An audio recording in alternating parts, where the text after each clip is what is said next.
unsung hero, my hero, my unsung hero. I to leave this world, I'll stay on my mission. Eyes is eye. Nice, nice, nice. The cutting edge. Yes. Yes, Ras Miguel here. It's a different voice from Brother Muta, but same mind, same teacher, you know. And we went to the same classroom. And we're taking the same lessons from His Imperial Majesty Emperor Haile Selassie. So, we will tread this journey and know, not hoping, know that at the end of this reasoning, if we have stimulated some thoughts, if we have stimulated our people to move to another level, to become bigger than we have ever been, greater in outlook, mighty in spirit. Man, as His Imperial Majesty says, search and peruse the pages of history for precedents. But alas, there is none to be found. It's unprecedented. This spirit, this unconquerable tradition that so many set out to conquer, but alas, there's no precedent. And as His Majesty said, now we must aim to become bigger than we have ever been, greater in outlook, mighty in spirit. That we do not owe our allegiance to nations, but instead to the greater international community. So, this is the cutting edge. Sitting in for us, Mutabaruka. And we're going to talk to Muta tonight, you know. Yeah, man, we're going to track him and talk to him tonight. Presently, I understand that he's in Gambia. And from Gambia, I'm planning to go to Senegal. Then I'm going to pass through Ghana. Then I'm going to Ethiopia. So it's a little journey. And those are countries that a lot of us came from that part of Africa. Where Gambia is today, where Senegal is, where Ghana is. Some of us came from Ethiopia, because there were some that traveled from Ethiopia through the central part of Africa. And some of our ancestors were taken from there too. So, by our brother going back there now, rekindling that spirit, realigning with the ancient tradition and with our ancestors, that certainly will bring greater joy, greater knowledge to us, and let us realize how powerful we are as Africans and how great we are as Africans. Many things to talk about tonight, and we're going to make sure we open the phone lines that persons can also call in, give their views. Very, very important. Apart from talking to Brother Muta, I know Brother Ika Tafari and Sister Esther, more than likely they are now journeying, traveling to the studio, because we're going to want to reason with them tonight also. They are planning as continuing the public relations program for the Coral Gardens Committee. They will be having a panel discussion. It's entitled Outrage Against an Unjust Justice System. Rastafari, Coral Gardens Committee, and the University of the West Indies, the Western Campus, present continued public education and launch of petition. They'll be launching a petition. At some point, you're going to ask to sign that petition, demanding compensation to Rastafari victims and the Rastafari community for Coral Gardens' atrocity, which took place in 1963. This panel discussion will take place on May the 22nd, that's tomorrow, at 5 p.m. And this will be at the UWI, the Western Campus. That's in Montego Bay, UWI Western Campus in Montego Bay. And the main speaker will be Lloyd B. Smith, Member of Parliament and Speaker of the House, or Deputy Speaker of the House, I should say. He'll be the main speaker. The panel discussion will include people like outstanding brothers. We have Brother Clinton Hutton, will be one of the main speakers there. Brother Roy Fairclough. It's good to see Nando getting back into his black self. Eddie Ray will also be there. And we have Michael Erskine, the president of the Cornwall Bar Association. He will also be there. And then we have Adrian Frater to round it off. The moderator will be Nathan Robb.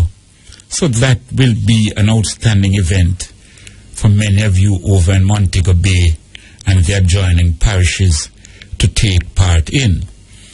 And know this program and the other Pan-African programs highlight the Coral Gardens issue strongly within the last couple of years.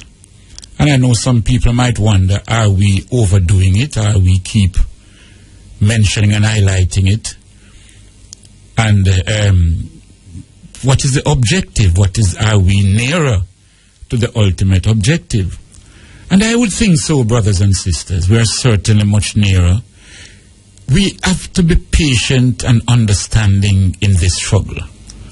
And we have to realize that many things that we agitate for or we demonstrate for or we fight for ain't going to come overnight. We're up against persons, we are up against structures that resist and resist and resist. And even if we don't get compensation immediately, one thing is certain, they are very cautious that they don't want another Coral Gardens to take place again. So our efforts are not in vain. And we want to hail up Brother Aya-V and all the brothers and sisters over there. We had a lovely function of Coral Gardens in April. Lovely. Lovely in the sense of presentation and reasoning. The interim or the acting public defender was present, and he made it quite clear to the gathering that an interim report regarding the Coral Gardens, one which was substantially carried out by Brother Earl Witter, who has now taken leave of the office, and this work is continuing now by the interim public defender that we have there. And an interim report has been prepared, and certainly now between now and August we are all hoping to strengthen it, go through it, see if anything has been left out, if anything can be added, and so on, before it is then presented to the Parliament, and the Parliament will discuss it. It will go to the Cabinet, and we will see what is the result. So all of this put together, the interim report from the Public Defender's Office, the panel discussions taking place, the discussion which took place in April at the Nyabingi Center in Pit 4, and the other works that are continuously going on, all of this put together, brothers and sisters, will in the long run, as we have said, when we present this interim report, if they don't take it serious, then and it goes to the Cabinet, and they don't take it serious either as a government, then certainly, then we have already placed it on the international map, but now it will be placed before international tribunals to ensure that Jamaica understands that this 1963 massacre will never disappear. You must atone one way of atoning is to seek to pay damages, so that damages as far as possible to right the wrong that was done. So we're going to be reasoning with Brother Ika and company tonight. They're on their way here.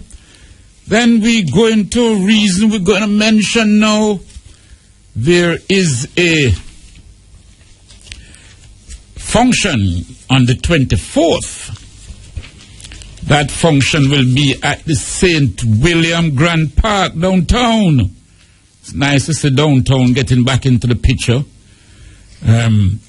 Yes, you know, there's some people trying to almost want to cut off downtown, but nevertheless, Sister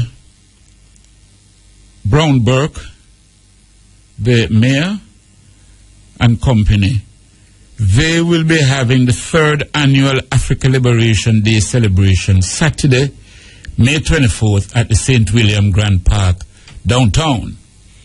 There'll be exhibitions, there'll be dancing, poetry, singing. The program starts at 2 p.m. So you will have ample time to come out. Mystic Revelation of Rastafari will be there, and many other brothers and sisters. Now, as I mentioned, Africa Liberation Day celebration, which this is commemorating. You remember last year?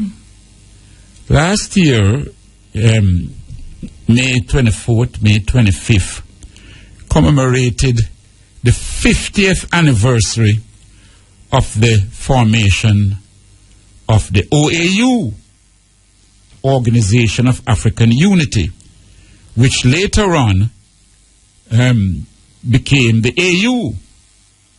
So last year now was a big thing in Ethiopia, big thing, many places to celebrate the 50th anniversary. And no wonder now this year it just whittled back to not much excitement. No, something like this you got to keep going, brothers and sisters. Africa Liberation Day means a lot to I and I. So, if on Saturday now you can go down to the St. William Grand Park and join in the celebrations there. We were hoping to speak to someone from the KCAC. We understand that the mayor is flying in tonight, and the deputy mayor, for some reason, his phone not waking up. So, but bear it in mind, on Saturday, we can all go there. Now, whole heap of things happen Africa-wise, Boko Haram, Boko Haram over there in Nigeria. And they have kidnapped over 200 schoolgirls. They are holding them as hostages. You know, Boko Haram is an offshoot of, well, Al-Qaeda. Just think of them in that category. They are fundamentalists. They feel that Islam should be preached a certain way. Now, however, some of the problems with Boko Haram, and I'm not seeking to justify it in any way, starts more than 100 years ago, you know. Yeah, man. And some of you need to look up your history, study it. And so you're studying your history, you must have your map of Africa beside you, because the geography and the history go together. The British, over 100 years ago, there was northern Nigeria and southern Nigeria. The north was mainly made up of Muslims, and the south mainly of Christians. The British chose to push them together in a union of Nigeria without taking into any consideration the geographical aspect, the religious factors, the language factors, and many other factors. Them didn't care about that. All them care about is, the North and the South, we British say you must join together, and that's it. That's what happened, you know. And you push them together, and now, sometimes I get the impression that is what Boko Haram is fighting for, that they would want an independent northern part of Nigeria. But they carry their action, being the manner in which they are carrying it out, leave us to wonder if that is what they really want, if that is what they're pursuing, and so on. But I want you all now to look at the bigger picture. The Americans have offered to help to find these schoolgirls. And you could see the reluctance of the president, Goodluck Jonathan, who many people don't really have a high regard for him. But at least he was reluctant to accept these offers. And you must say to yourself, why? Is it slavery coming back in a different form? Because by accepting outside assistance from the US and Britain and so on, them don't just come give you assistance just so you know. What does Nigeria have? Huh? They have the oil. They have many other resources. You know, sir, it's since this Boko Haram business that we now hear and realize that the Nigerian economy has surpassed the South African economy in terms of build-up and so on. So, it makes me wonder now, all along we never hear the Nigeria economy was moving to that level. You know? So, brothers and sisters, I want us watch these things. Don't just follow what them tell up on CNN and BBC and all of that, you know. We got to be careful of colonialism all over again. Then we have the Ganja Conference. Yes, I just sum it up that way. That will start tomorrow, 10 o'clock, at the University of the West Indies. Specifically over the law faculty, the lecture theatre over the law faculty. The law faculty is different from the Norman Manley Law School.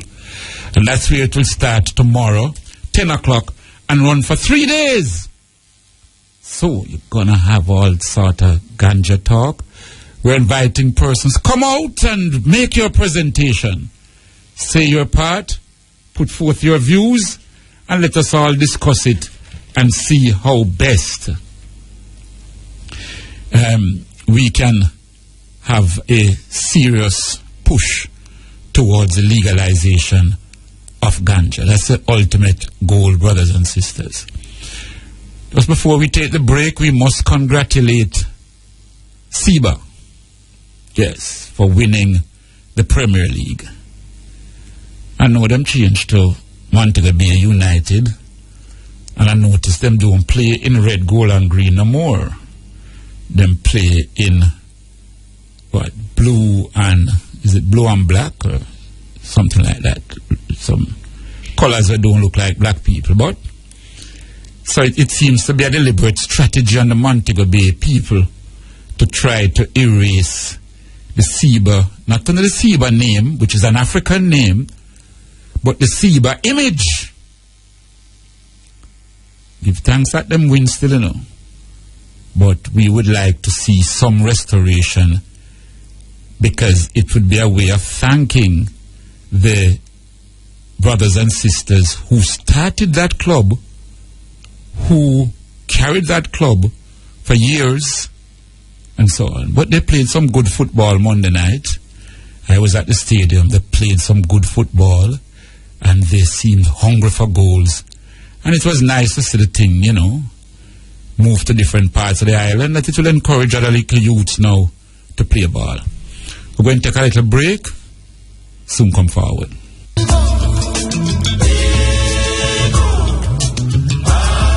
You know, when I there, we have to play Biko, you know.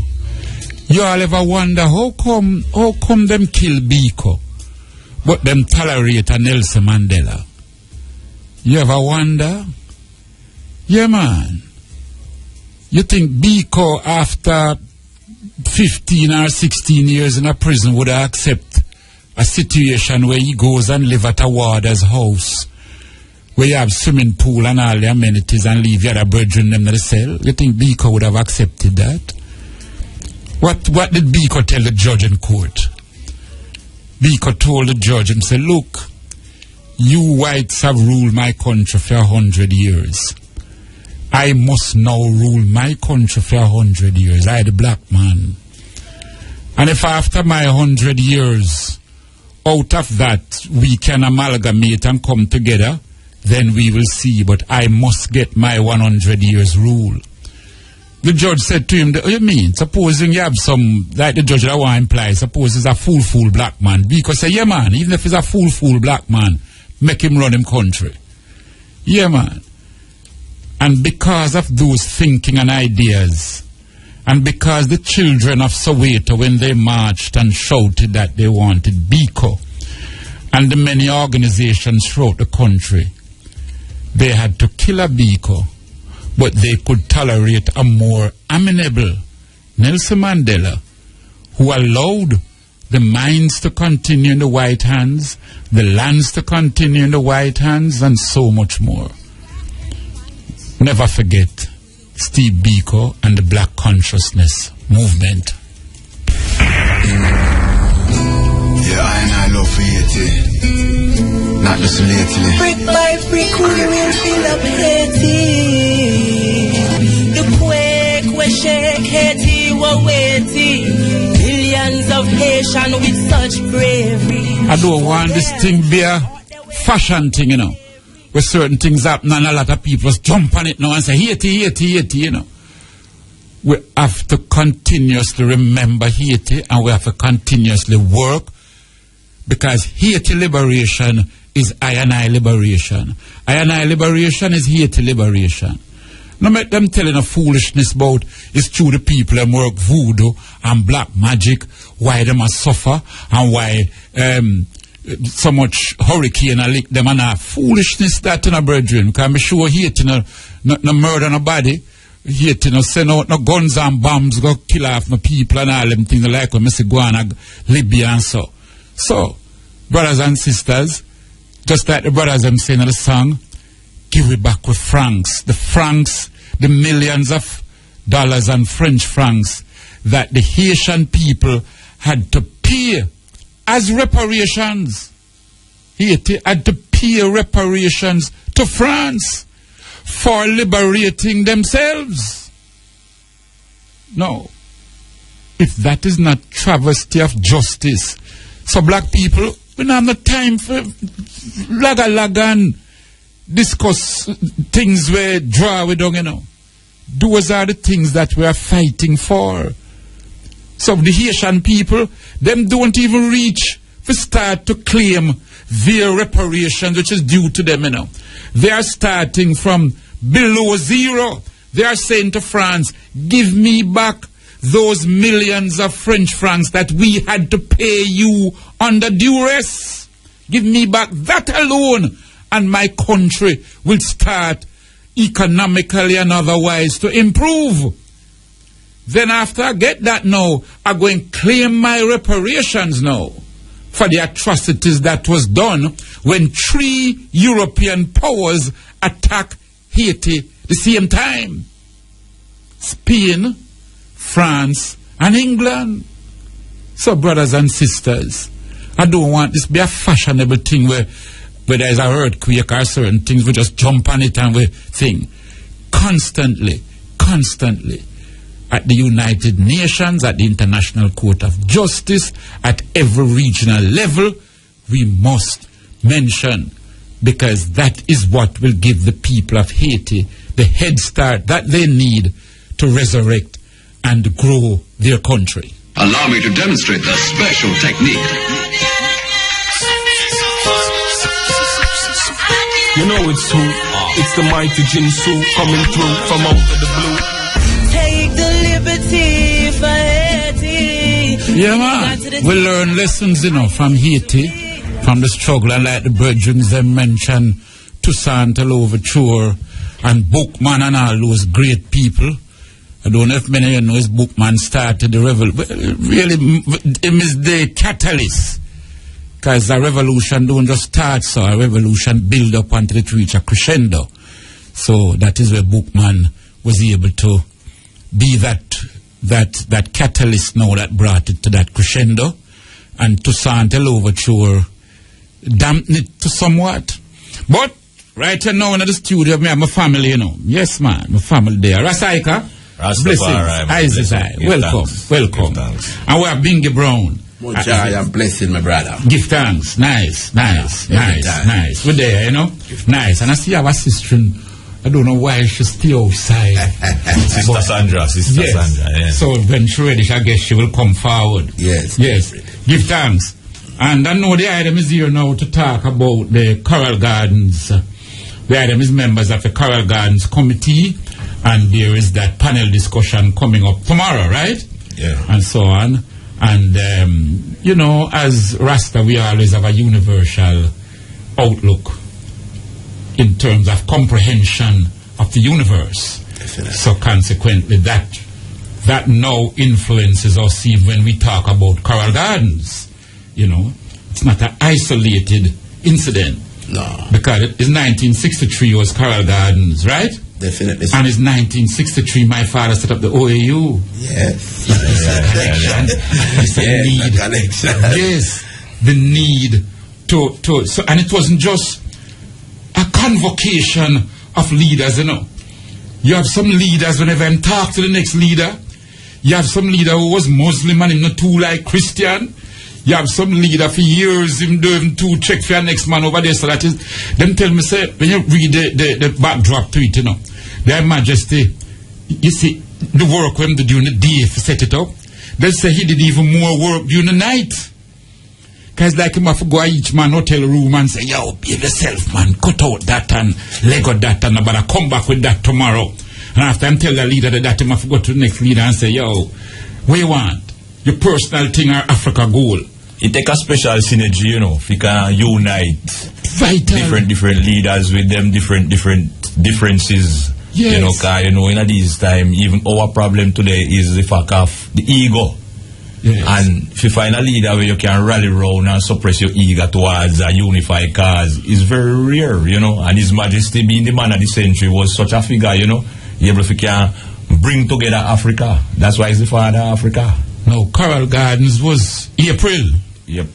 And Africa OAU was May. So you see it, the cosmical energy that was rotating throughout the universe. You understand? Yeah. And so now, with that taking place now, you can imagine the resistance. And then you have a Buster man over here now, putting up his resistance. And to show the Queen of England and others know that him is a perfect soldier, slave for them. You understand what I mean? No so slave. therefore, him had to suppress our brothers and sisters now, so that he get commendation and recommendation from the Queen of England and from others throughout to say, nice, you're keeping them in check. Because remember, you know, so many of I and I don't realize that they have always, because the Mau Mau, the dreadlock warriors in Kenya in the 1950s coming up now, defeated them so badly in Kenya, the British. So now, all along they kept saying, those are the dreadlock warriors over in Jamaica. You got to keep them in check. We cannot afford another defeat. Definitely. Plus, you remember that the Maroons had them on the run also. Definitely. So you know that kind of example. You know, if you know, say within Jamaica, the Maroon revolution. We have precedents. Exactly. That we can defeat them. So they had that fear. And that dreadlock warrior will rise up again now. Make it even worse. And the fact that, you know, is not just a physical struggle, when they struggle with as the image of Rastafari dreadlocks, you know. But it was also the philosophy that goes along with what the Rastaman dreadlocks are deal with. The black theology, the know thyself, look to Africa concept and all of that. force them as a new upcoming nation, independence, if you want to suppress that, because that wasn't the direction where colonialism or white supremacy when they try to even portray in the colonies.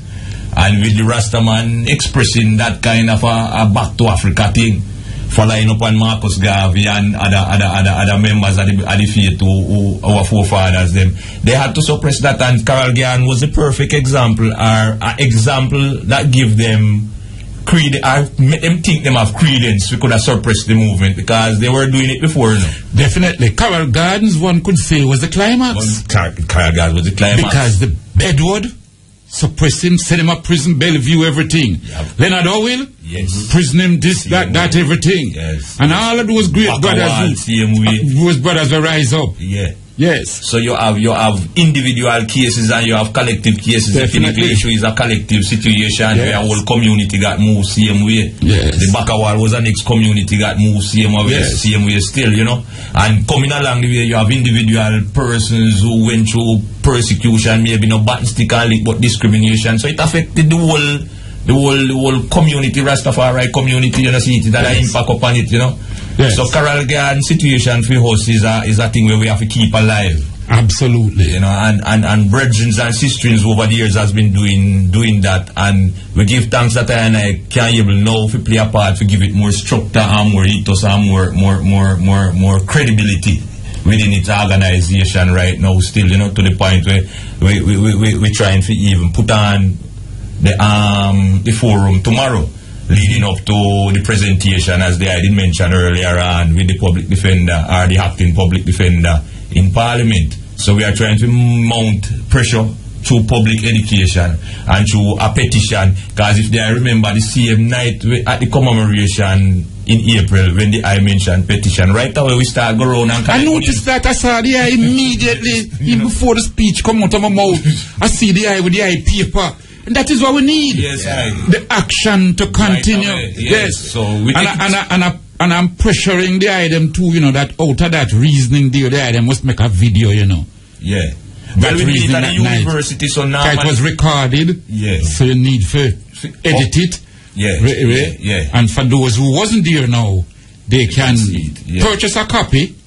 And that money goes towards the work them what they have to do, because it take funds to do the work. Is the next way of raising funds. And as you said that too, we were on another station just yesterday, and a call in a idea that we had same way and said to us that we need to do a play and film the play and can sell the film from the play, but do a play for the situation which can develop into a live film, because is a situation which could make a good film, a good Jamaican film, you know. Yes. It has action in it, it have history in it, it have a whole, you know, the whole background to it could make a good film. Yes. So if we can find people who is willing to sponsor that, because we're a charity organization, so out of these efforts and these situations are the ways where we are trying to find if we can raise funds to assist the elders, you know. So yes, absolutely, man. Give thanks. Nice. You want to come in? You just said something a while ago. No, it's alright. Yeah, man. So, for those who listening, we have Ras Miguel here sitting in for Brother Mutabaruka, but we expect him to call in pretty soon. Because in Gambia, we're going to talk about it. I hear say that them Muta get our citizenship in Zambia, you know. Yeah. And they must get all a passport and all that. Good man. Boy, I tell you, I love when them come Jamaica and just dash with the Jamaica passport. African await is created, man. I love when they come and issue some more passports. Yeah, stand with some boy.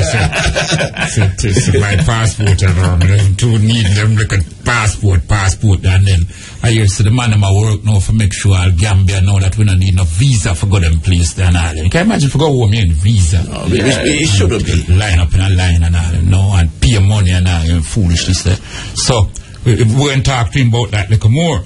So like I said, now we give the Carol Gardens the international perspective that our people rise up, we're constantly suppressed, but the more them press us down is the more we seem to be rising more. Surely. And so on. From the 1930s, come right up, 1940s, the different incidents that took place. And like we said, now it reached a climax with Carol Gardens. And this is why Coral Gardens. So when we say Coral Gardens, brothers and sisters, we're not just isolating that event of 1963, that bad Friday, bad Thursday, bad Saturday, and so on, What we're saying is that this was the Coral Gardens also has become now a symbol. Yes, exactly. Yeah. Of the oppression that was unleashed by a government. The level of oppression. It read genocidal against its own people. Yeah. But you see, those were proudly, was the man to say it proudly, Who the jail can't hold, Boka can't hold, which is the cemetery. Yes. Yeah. You know what I mean? Yeah, man. So they and there was a statement from Norman Manley too. I don't remember it correctly. To earlier on, Fisher said they were definitely against the spread of Rastafari within the whole Jamaican society. See, we are still, Yeah, man. So we know. Say the Coral Garden crescendo was an excuse because some brethren committed murder, attack, or any take revenge and did some act of violence. That they returned the violence upon the. But you know all the while, brethren of Portland, what a thing. St. Catherine. So you understand their concept. You understand for them concept of justice. Man, never yet got to Montego Bay. No. Find himself get pick up, carry go at 14. Yes. Yeah. GLOs. So we don't understand for them concept of justice. That's why we are so outraged against the unjust justice system that we see that take place right now, and it in a different genres, different situation, to the point where we can look upon the system and say it is not perpetuating justice. And for our freedom, justice has to be involved. You can't have freedom without justice. No. You can't have no better sense to get freedom by justice. Good governance can't come, government can't come without justice to its people. Yes. So we are hoping that we can prick the conscience of the leaders them at this moment in time. See, it's a pinnacle just there that the crescendo, at a hype in its deliberation same way. So we hope that Coral Garden may get that kind of hype same way still. See it. And when we say hype, we don't mean no dance hall hype. We dey talk. No one day wonder. No, we dey talk serious, concentrated effort towards attaining compensation in whatever way, and we don't hear a figure from maybe even the high as a legal mind or someone where even they deal with the process, a figure of how much of a compensation we get, even though we think about compensation more than just monetary compensation still. But I'm thinking that if you're asking for compensation, there must be some figure. Of course. At some point, we will have to sit down and work it out. Because there are formulas to work out damages, Yeah. It just come in like if a car lick down a man and so on. The doctor gives you a medical report and the doctor says, look, the man is 10% disabled. We have guidelines within law books and damages and cases to say when a man is 10% disabled and he is 45 years old and he has 5 children dependent, consequently he is entitled to such and such. Of course, if you lick a man where a push a man cat is a different compensation from if you lick a doctor. Because you're going to have to compensate the doctor for the time that he's unable to work. And if he's not able to ever resume his work, you have what is called loss of future earnings. So there are formulas that we can use to work out the Coral Gardens aspect too. Okay. To say, well then, first of all, we look at the amount of ones that was involved, that was brutalized and so on. Yes. And I've always said, because when you kill a brethren, what about his children who if that brethren was around, he would have worked, send his children to school, send them to university, they would be able to come and have their children and would be at a better standard to take care of those children who would be the brethren grandchildren. Yes. So it isn't just kill a brethren, You kill more than just him. Many seeds. Yes. So you have to work out the compensation along those lines too. Because many of our children end up wondering, or you understand what I mean? Yes. Well, one of the main things the government could do, is offer land, As part of the compensation package. That yes, would be the because community. then what you should realize is that the situation with Rudolph Franklin, you know, it was on a situation on account of land, you know. Yes, it started as a result of land. You know, yes. Because in the documentary there was a policeman was saying that, boy, when we go dig up the man things, the amount of good melon and pumpkin that we see, and we have to use bulldozers and destroy them. It was disgraceful. It must pain anybody. Yes. You know, you work so hard and a man bring bulldozer come go through your field. Yes. Imagine and even though I was doing the work, you know, he regret it. Yes. But him say, after doing work. Does. Yes, because him get harder from the higher superior. No, but get land, right? Land has to be developed. Land has to be developed. So if we could get enough land to develop a village for the Rasta community, we can get hospital, we can get health center, schools, and etc. We can start from there. But we would need some amount of machinery. Definitely so. You know, the days of pickaxe and fork. That plow land. That's just a little 1 acre when you have a little 1 acre in your backyard. Definitely so. But we are talking thousands of acres of land. Definitely. So we're going to need machinery, good machinery, to plow the land and prepare the land and so on. Then nowadays, now you have all sort of irrigation type water system. You know what I mean? That can make your land produce 10 times the yield. Greenhouse technology. Yeah, greenhouse technology. You have a whole heap of thing. So we don't want those government ministers who are listening for say, well, tomorrow morning when we got reason now say, well, we can just give them couple thousand acres of land and kill everything. No. We need equipment too. Yes. So in other words, this aspect of the reparation would be like a community or the communal reparation, because the whole community, you know, away from the individual victims were displaced and got affected from the Caribbean situation. So while you may look on the individual victims and their families who got brutalized and hurt and say give them physical money compensation, towards the community, you know, we could get like what we just said about. Yes, definitely. Yes. So we want them to understand that is a serious thing, and we're going to calculate it and we're going to work it out and ensure that amount of justice come to I and I.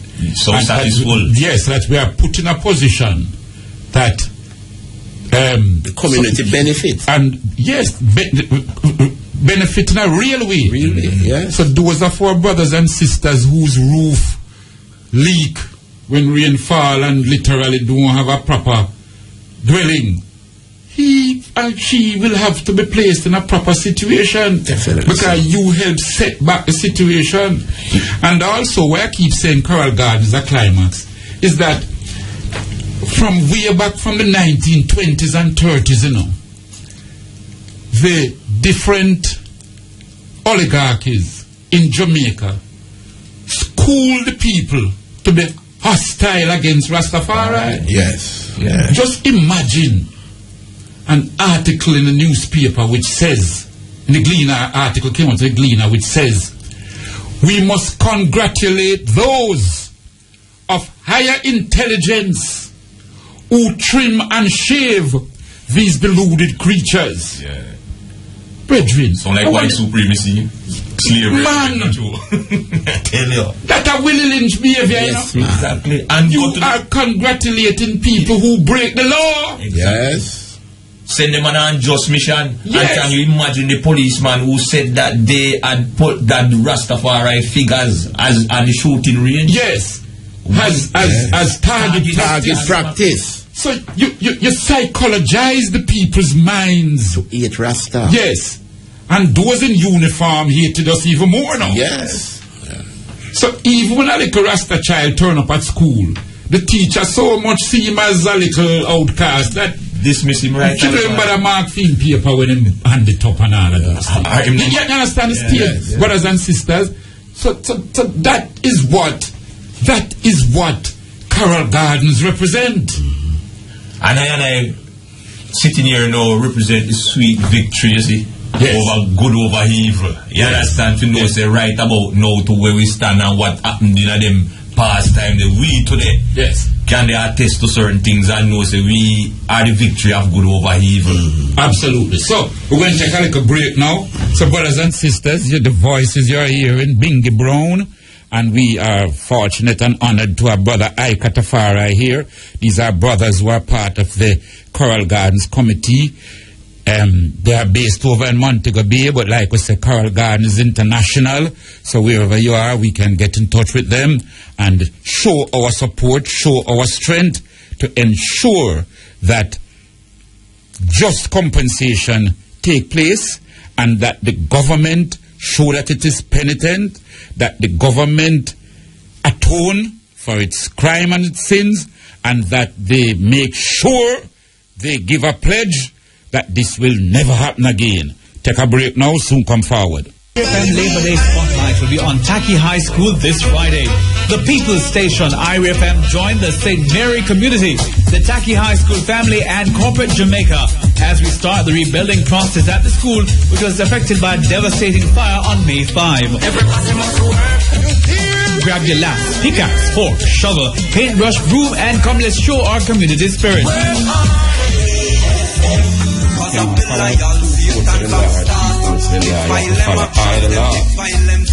Now, Baramuta, we have been trying to reach you, and when we're listening, and sometimes them wires and thing crisscross. So if the eye can call us, that will be enough love. We have been trying to call you, but we're not getting through. So if the eye can call us, please do. Also to let our brothers and sisters listening know, we also later on will be trying to speak to Sister Desta. Sister Desta, and many of you who have been following would know that there is a serious exhibition that will be taking place in Ethiopia later on this month. And this exhibition features the works of Emperor Haile Selassie. Now, many people might wonder and say, well, we're making a big thing around that. Well, brothers and sisters, this is a big, big thing that those sisters and brothers in Ethiopia now able to achieve that. And let me tell you why I say so. You see, in about 1978, when I went to Ethiopia, Brother Ika, and when I landed, and I go meet some brethren and sisters, the first thing I'm telling me, Ras Miguel, you might have to take off a button there, You see, the button we have on is imperial, man. You might have to take it off, man dead for less than that on you, So I say, wait. So when me do the next day, me put on two.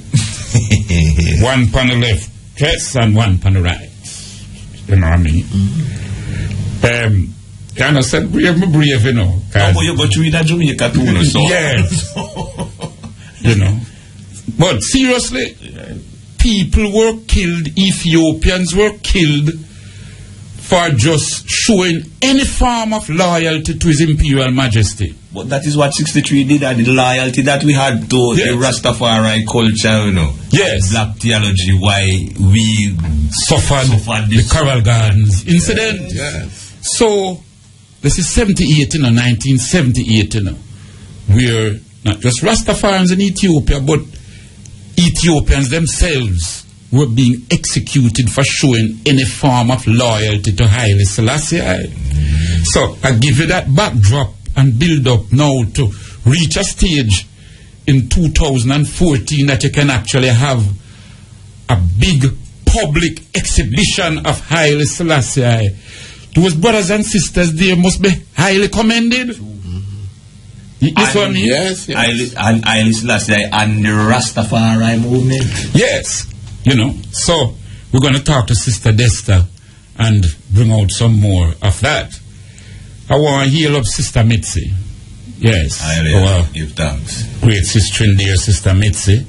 Stand strong in life. Yes, I want her to be stronger, and to move forward. I want to heal up Ras Miguel also. Yes. He's a little missing in action at the moment, and I've seen him as vigilant, And so visible, but he's not missing. He's not missing, but Ras Miguel and family. So I know it'd be nice if him just come out to the next CD now and show say he has been recording and so on, because I know him always writing, you know.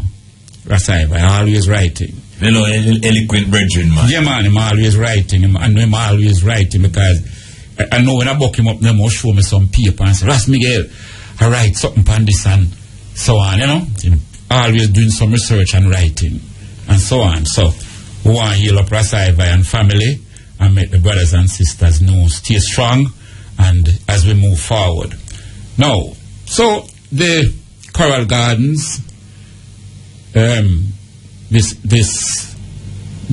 for those people, some people go sleep and wake up now to listen to the program.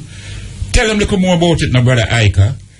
What you mentioned the plans of having this, let us call it this panel discussion tomorrow at the Western Campus of the University of the West Indies. Yes. And highlight some of the speakers that will be there now for us. Well, we have speakers such as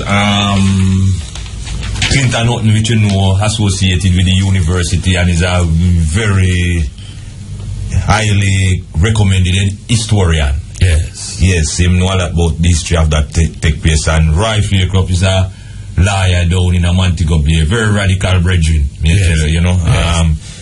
We don't see all the time, so it was nice, like you said, to see him join this discussion for us still. That was good for us. We are First Man, which First Man now is from the indigenous village, Rastafari village, is a part of the Rasta community, which will be on the panel, same way, you know. Michael Erskine is the Aboriginal, where is the president for the Cornwall Bar Association, so he's an ex-legal mind that same way. And Adrian Freighter now is a reporter within the Gleaner.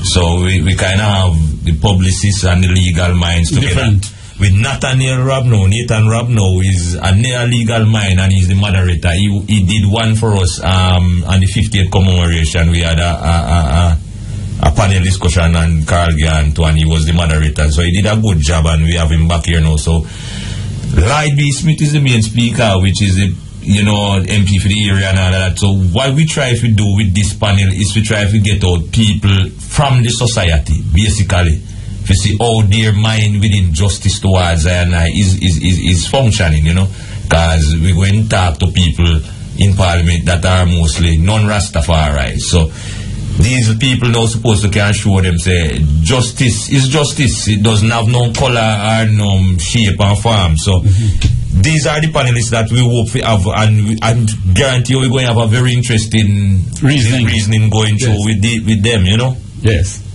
Yes. And in the same speed after all of that now we're going to have like the launching of the petition, which will be launched online also, as well as the hard copy to sign, you know. And this situation now is a situation that we're trying to go wide with it, island wide, into as much area as possible. We have a next date set for the 26th of June for Hanover Parish Library coming up same way, and we are hoping that other ones who are interested to facilitate a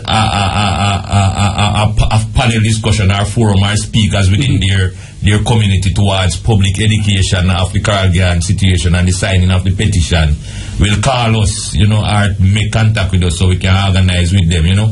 We want the one in Kingston mainly short the same way, you know. The whole idea to sensitize people. Yes. Educate. Inform, yes. Update. Exactly. On the whole thing. Yes. So one in Kingston, pretty soon Manchester, Portland, all over the island. Yes. And so on. As wide as we can go in this space of time to August, you know? Yes. And also to get the signatures of ones and ones from the petition to present to Parliament same way. Nice. But I can hold that just a little dear now. I understand we have Sister Desta on the line. Greetings, Sister Desta. Greetings, perfect love from Addis Ababa. Yes, greetings, Sister Desta. Give thanks. Can you hear me? Yes, I'm hearing you now. I'm hearing. Yes. Give thanks. I give thanks from Addis Ababa. Yes. I gave our listeners a little overview that to have reached this level, to have an exhibition on Haile Selassie is monumental, and it must have taken great work and courage to reach this level. Jah is able and he gets all the glory because, you know, it's a man plan and Jah wipe out. So indeed it has been an amazing journey, almost 4 years, and many angels have come. Some did great work, some did small work, but it all contributed to what will happen on Sunday for African Liberation Day at the National Museum, you know? Yes. Give us an idea what this exhibition, some of us who might not be there, you know, but we want to picture it. What will you have on display? Well, it's really phenomenal. And yesterday we were at the museum for 12 hours. We left there almost midnight last night, and Queen Mother Moses came in and has been giving a great strength along with the UK committee. But essentially, when one enters this museum, which is the National Museum of Ethiopia, and also the place where Lucy in Dinkinesh, the mother then of humanity, is located. In this home, the former home of Prince Makonnen, who was His Majesty's grandson, it has been converted into a temporary museum. So we've been able to find beautiful artwork that has never been shown publicly because it was in the Majesty's private collection and taken from the palace by the Derg and sent to the museum shortly after the coup 40 years ago. Well, in this collection, there are amazing paintings done by brilliant Ethiopian artists from as early as 1933 to 1961. And we found a Mortimer Planner piece in the collection named Christ in Black and White. So that to me seal everything. Yes.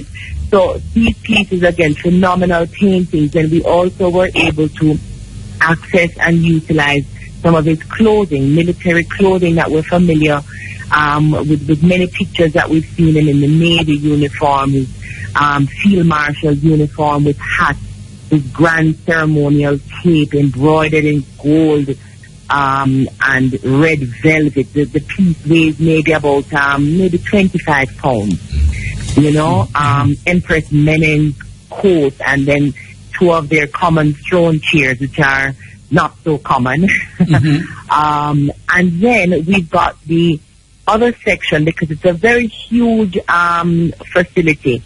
And so we have another section committed to the cultural expressions of the Rastafari movement. So there we've been able to access some rare original Daniel Hartman prints from Ras Miguel McCullough's collection. We've got also several leading Ethiopian artists, contemporary artists who have been commissioned to do several pieces. We've got 4 large 55-inch screen televisions in 4 of the rooms that will show the music of Bob Marley, Peter Tosh, Count Ozzy, the forerunners that really help to, you know, disperse the message of Rastafari. Finally, we've got a section that deals specifically with the 3 major mansions, the Nabingi, Bobo Shanti, and the 12 tribes of Israel and their founders, with an installation of what the Jamaica Culture Yard looks like. You know, one additional thing I should have mentioned to that we have that's very important, because it's a very dynamic exhibition, and the intent is to connect what I call kith and kin, and to have Africans, especially Ethiopians, understand why we are here and why we connect to Ethiopia.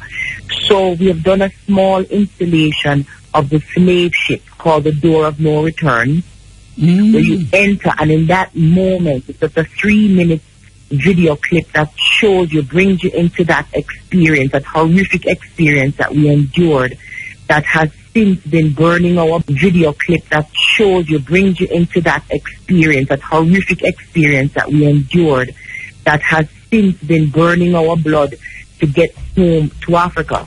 And then when you come out of that experience, the slave ship, you're led straight into the Marcus Garvey Starliner, Black Starliner, our salvation ship, if you will. So, again, really dynamic. The UK committee is in. They've done the whole Bath experience and the development of Rastafari in the UK. Mexico has done the same. So we're just bubbling, but quite tired. Very, very good. Now, for years, Sister Desta, the Ethiopian intelligentsia have made great effort to downplay the role of His Imperial Majesty towards the upliftment of Africa, the unity of Africa, and the blessings with the diaspora. This exhibition then must go a long way to showing this intelligentsia that your efforts were in vain.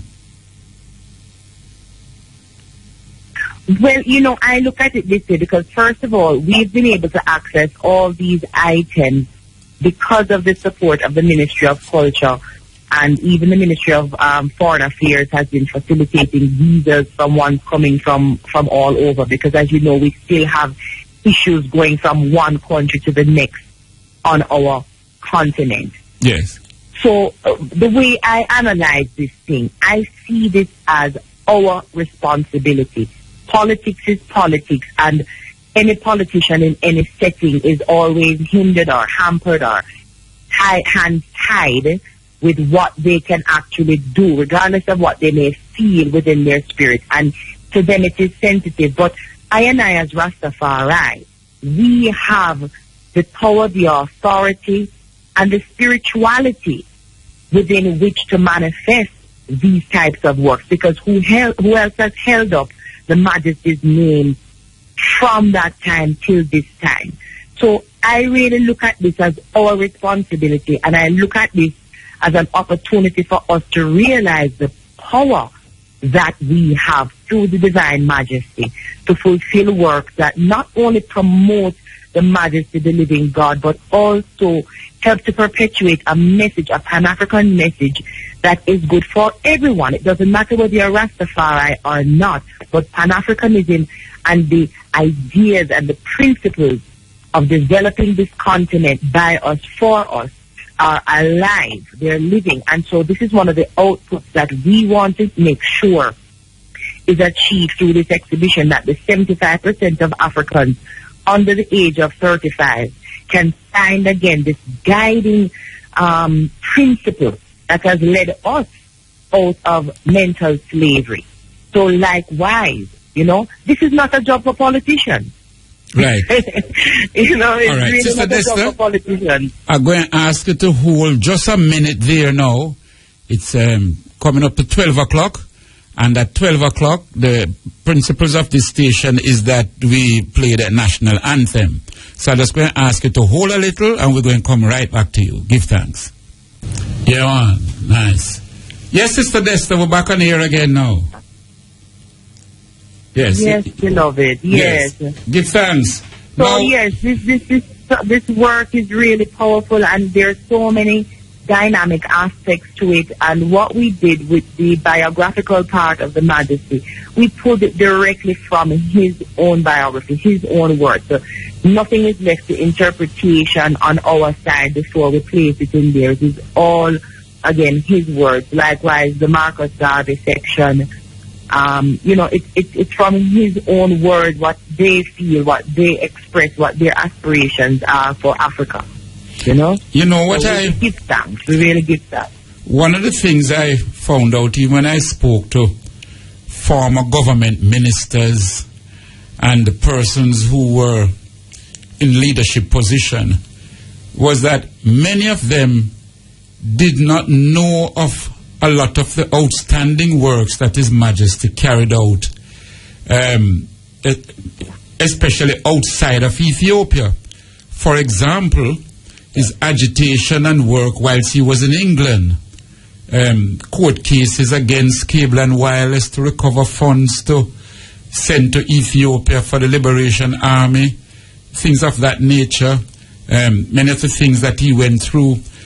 Many of the Ethiopians did not know of this. And I would imagine that the exhibition... Pardon?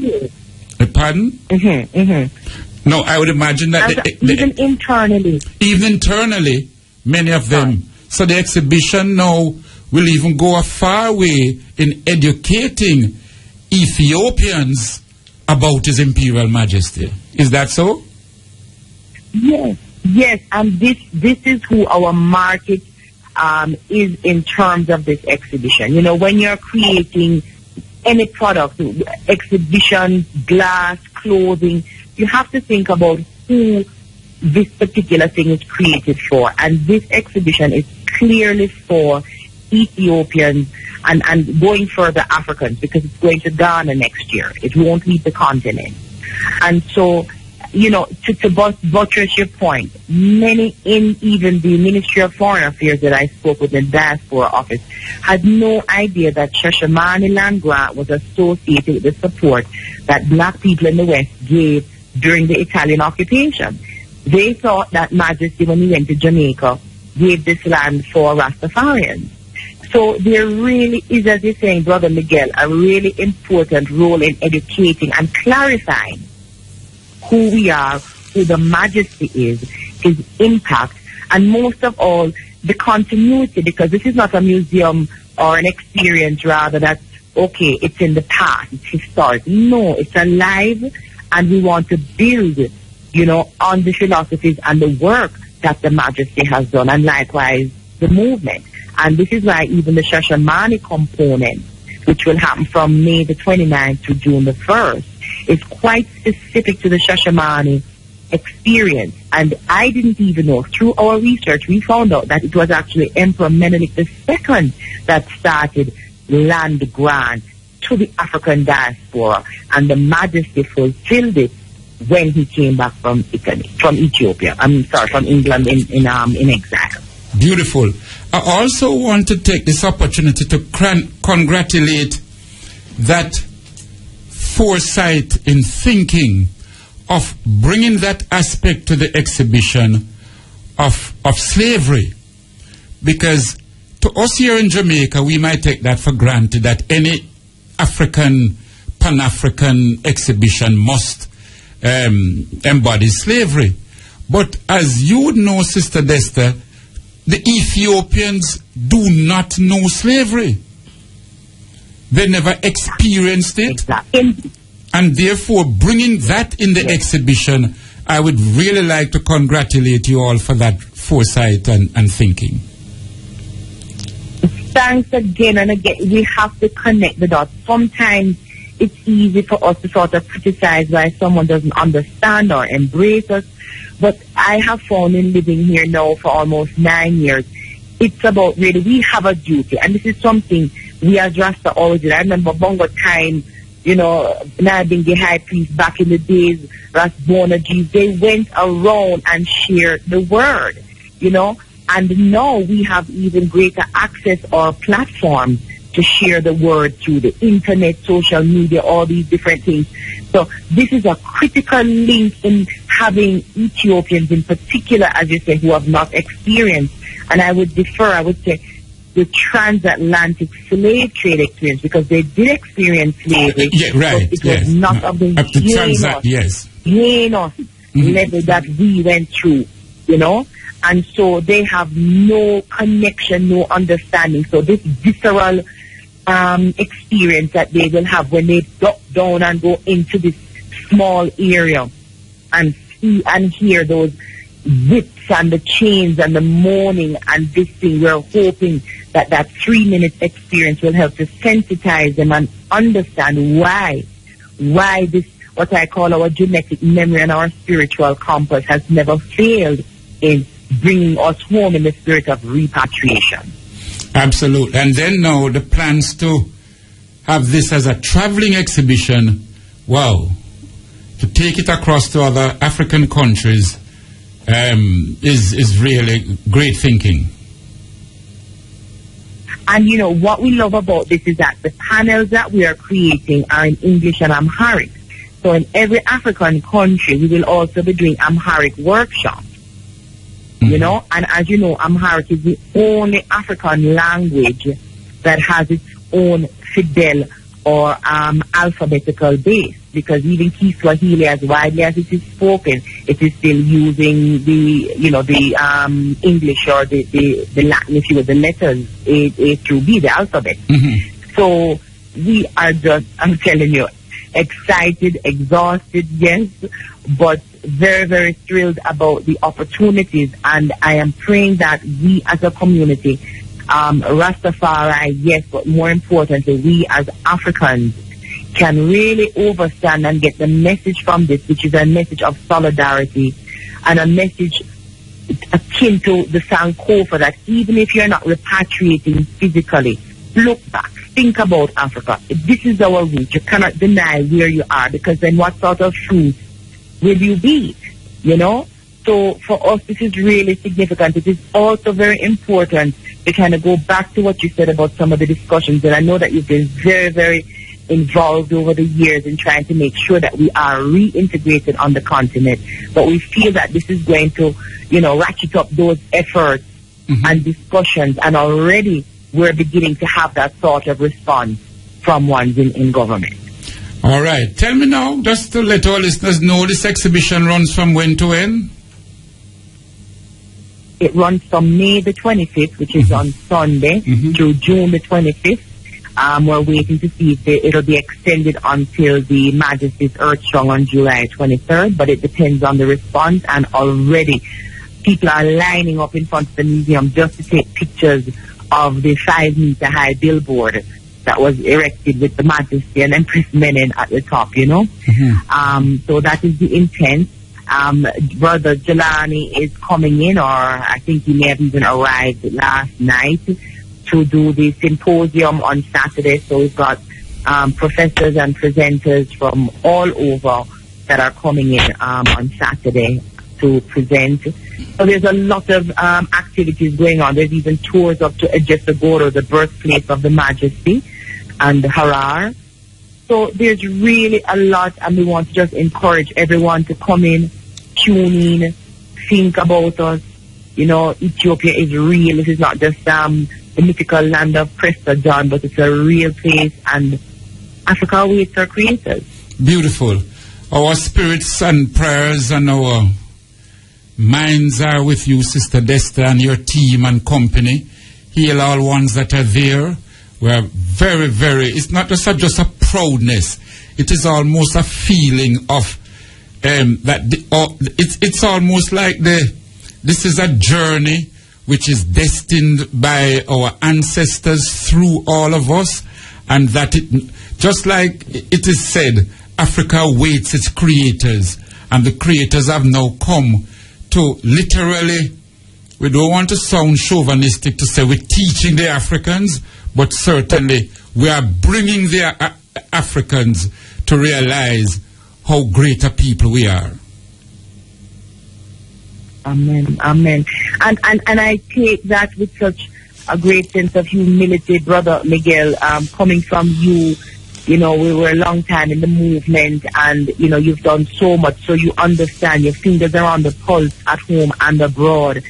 And I think what you're saying is absolutely right, and there's nothing wrong with the children returning home to teach. I, as a mother of 10, you have your lot there, your dozen plus, and constantly our children are teaching us.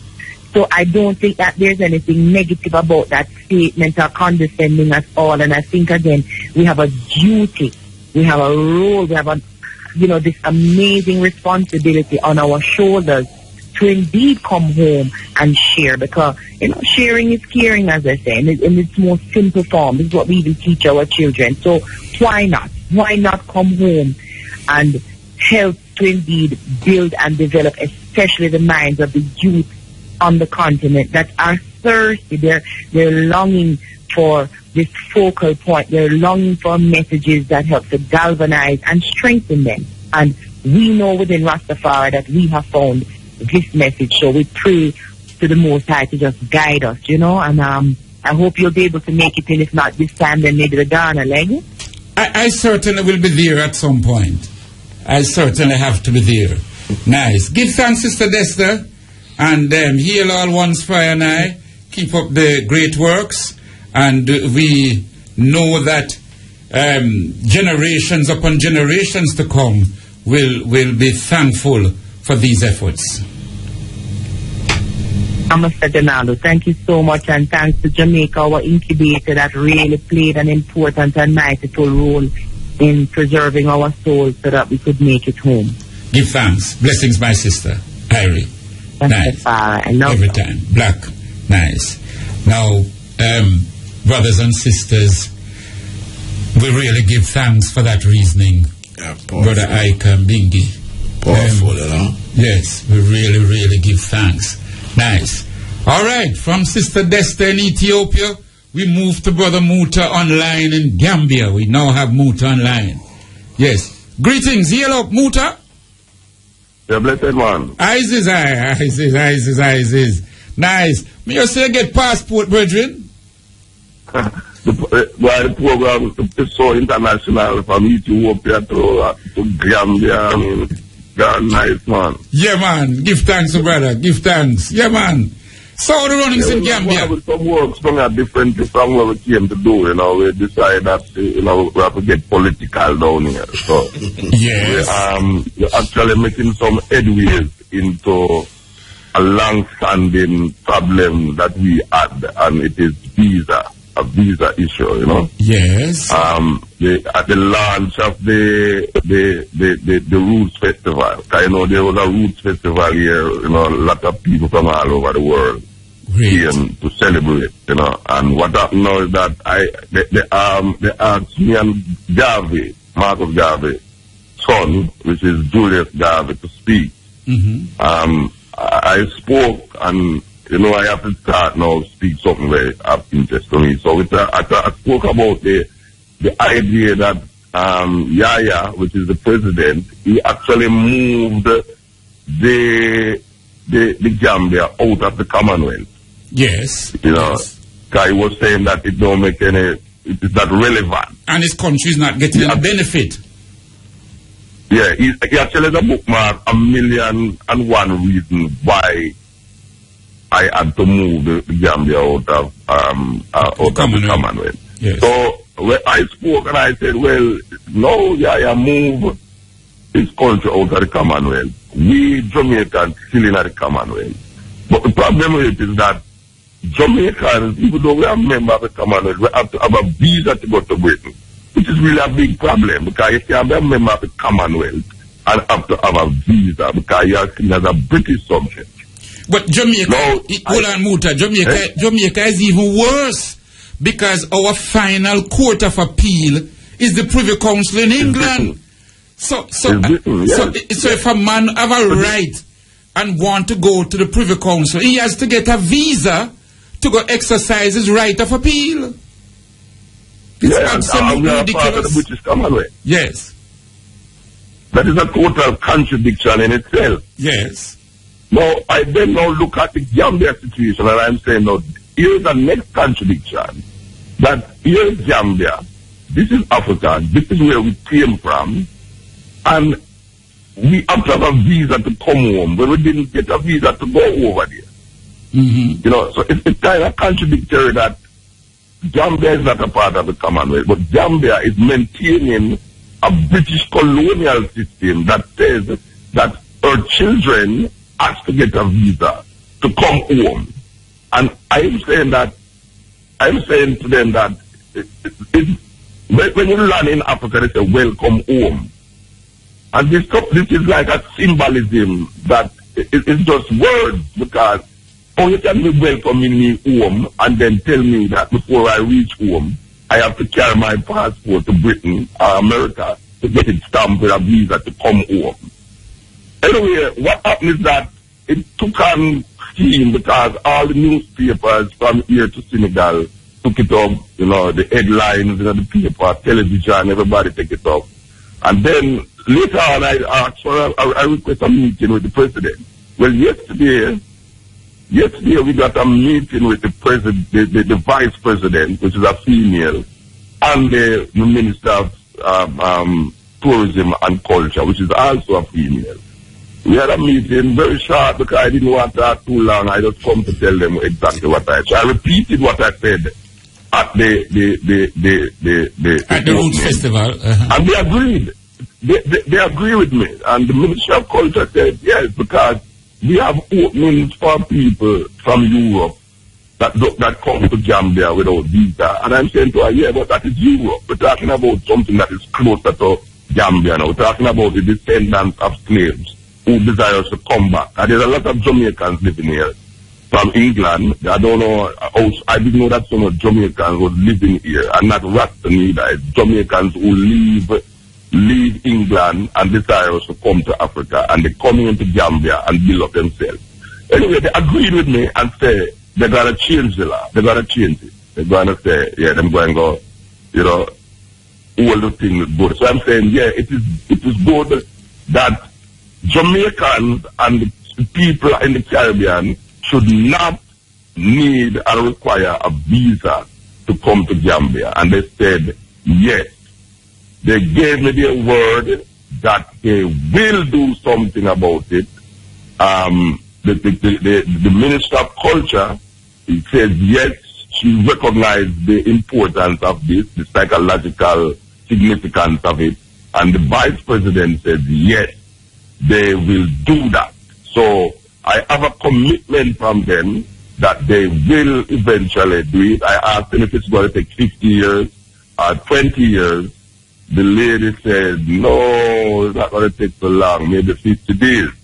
All right. No, I stay with politicians. I don't matter which politician tell me these things. She said 50 days, I say, all right, I say 50 days, we will see. So that is where I left it.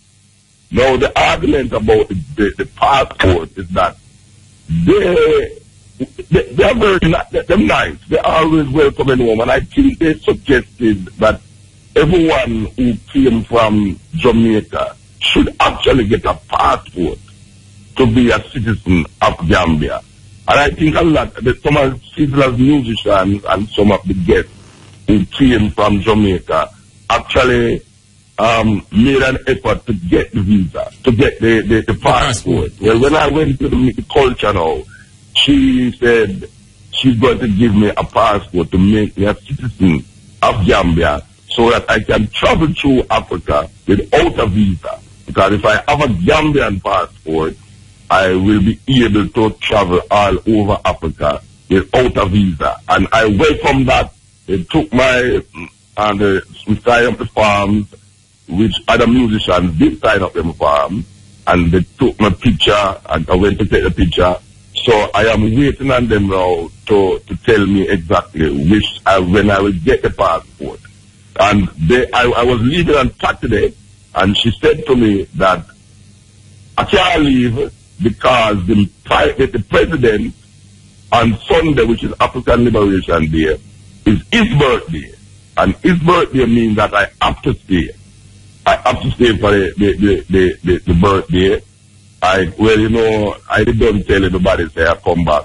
I call Jackie and I say, Jack, talk to the Minister of Culture here because she want me to stay, till the next time. When they talk, and the consensus between the two women, them was that, yes, if I desire to stay for the birthday and come back next week.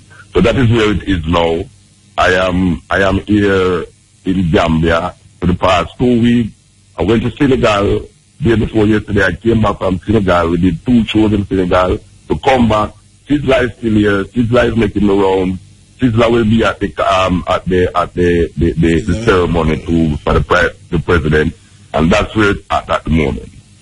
Tell us now, has there been any effects on Senegal that you have gone to and Gambia as to what is happening in Nigeria with regards to Boko Haram? All right. There's a big issue down here. The Gambians, well, from what I was speaking to some of the inner people in the government and the people here, I think they feel that the president of Nigeria is not really doing a good job. It's weird that they should bring in America into the situation when they should be the ones who deal with this force in itself. People don't know still, but Boko Haram, it actually means Western education is a sin. Mm-hmm. That's what the word means, Boko Haram.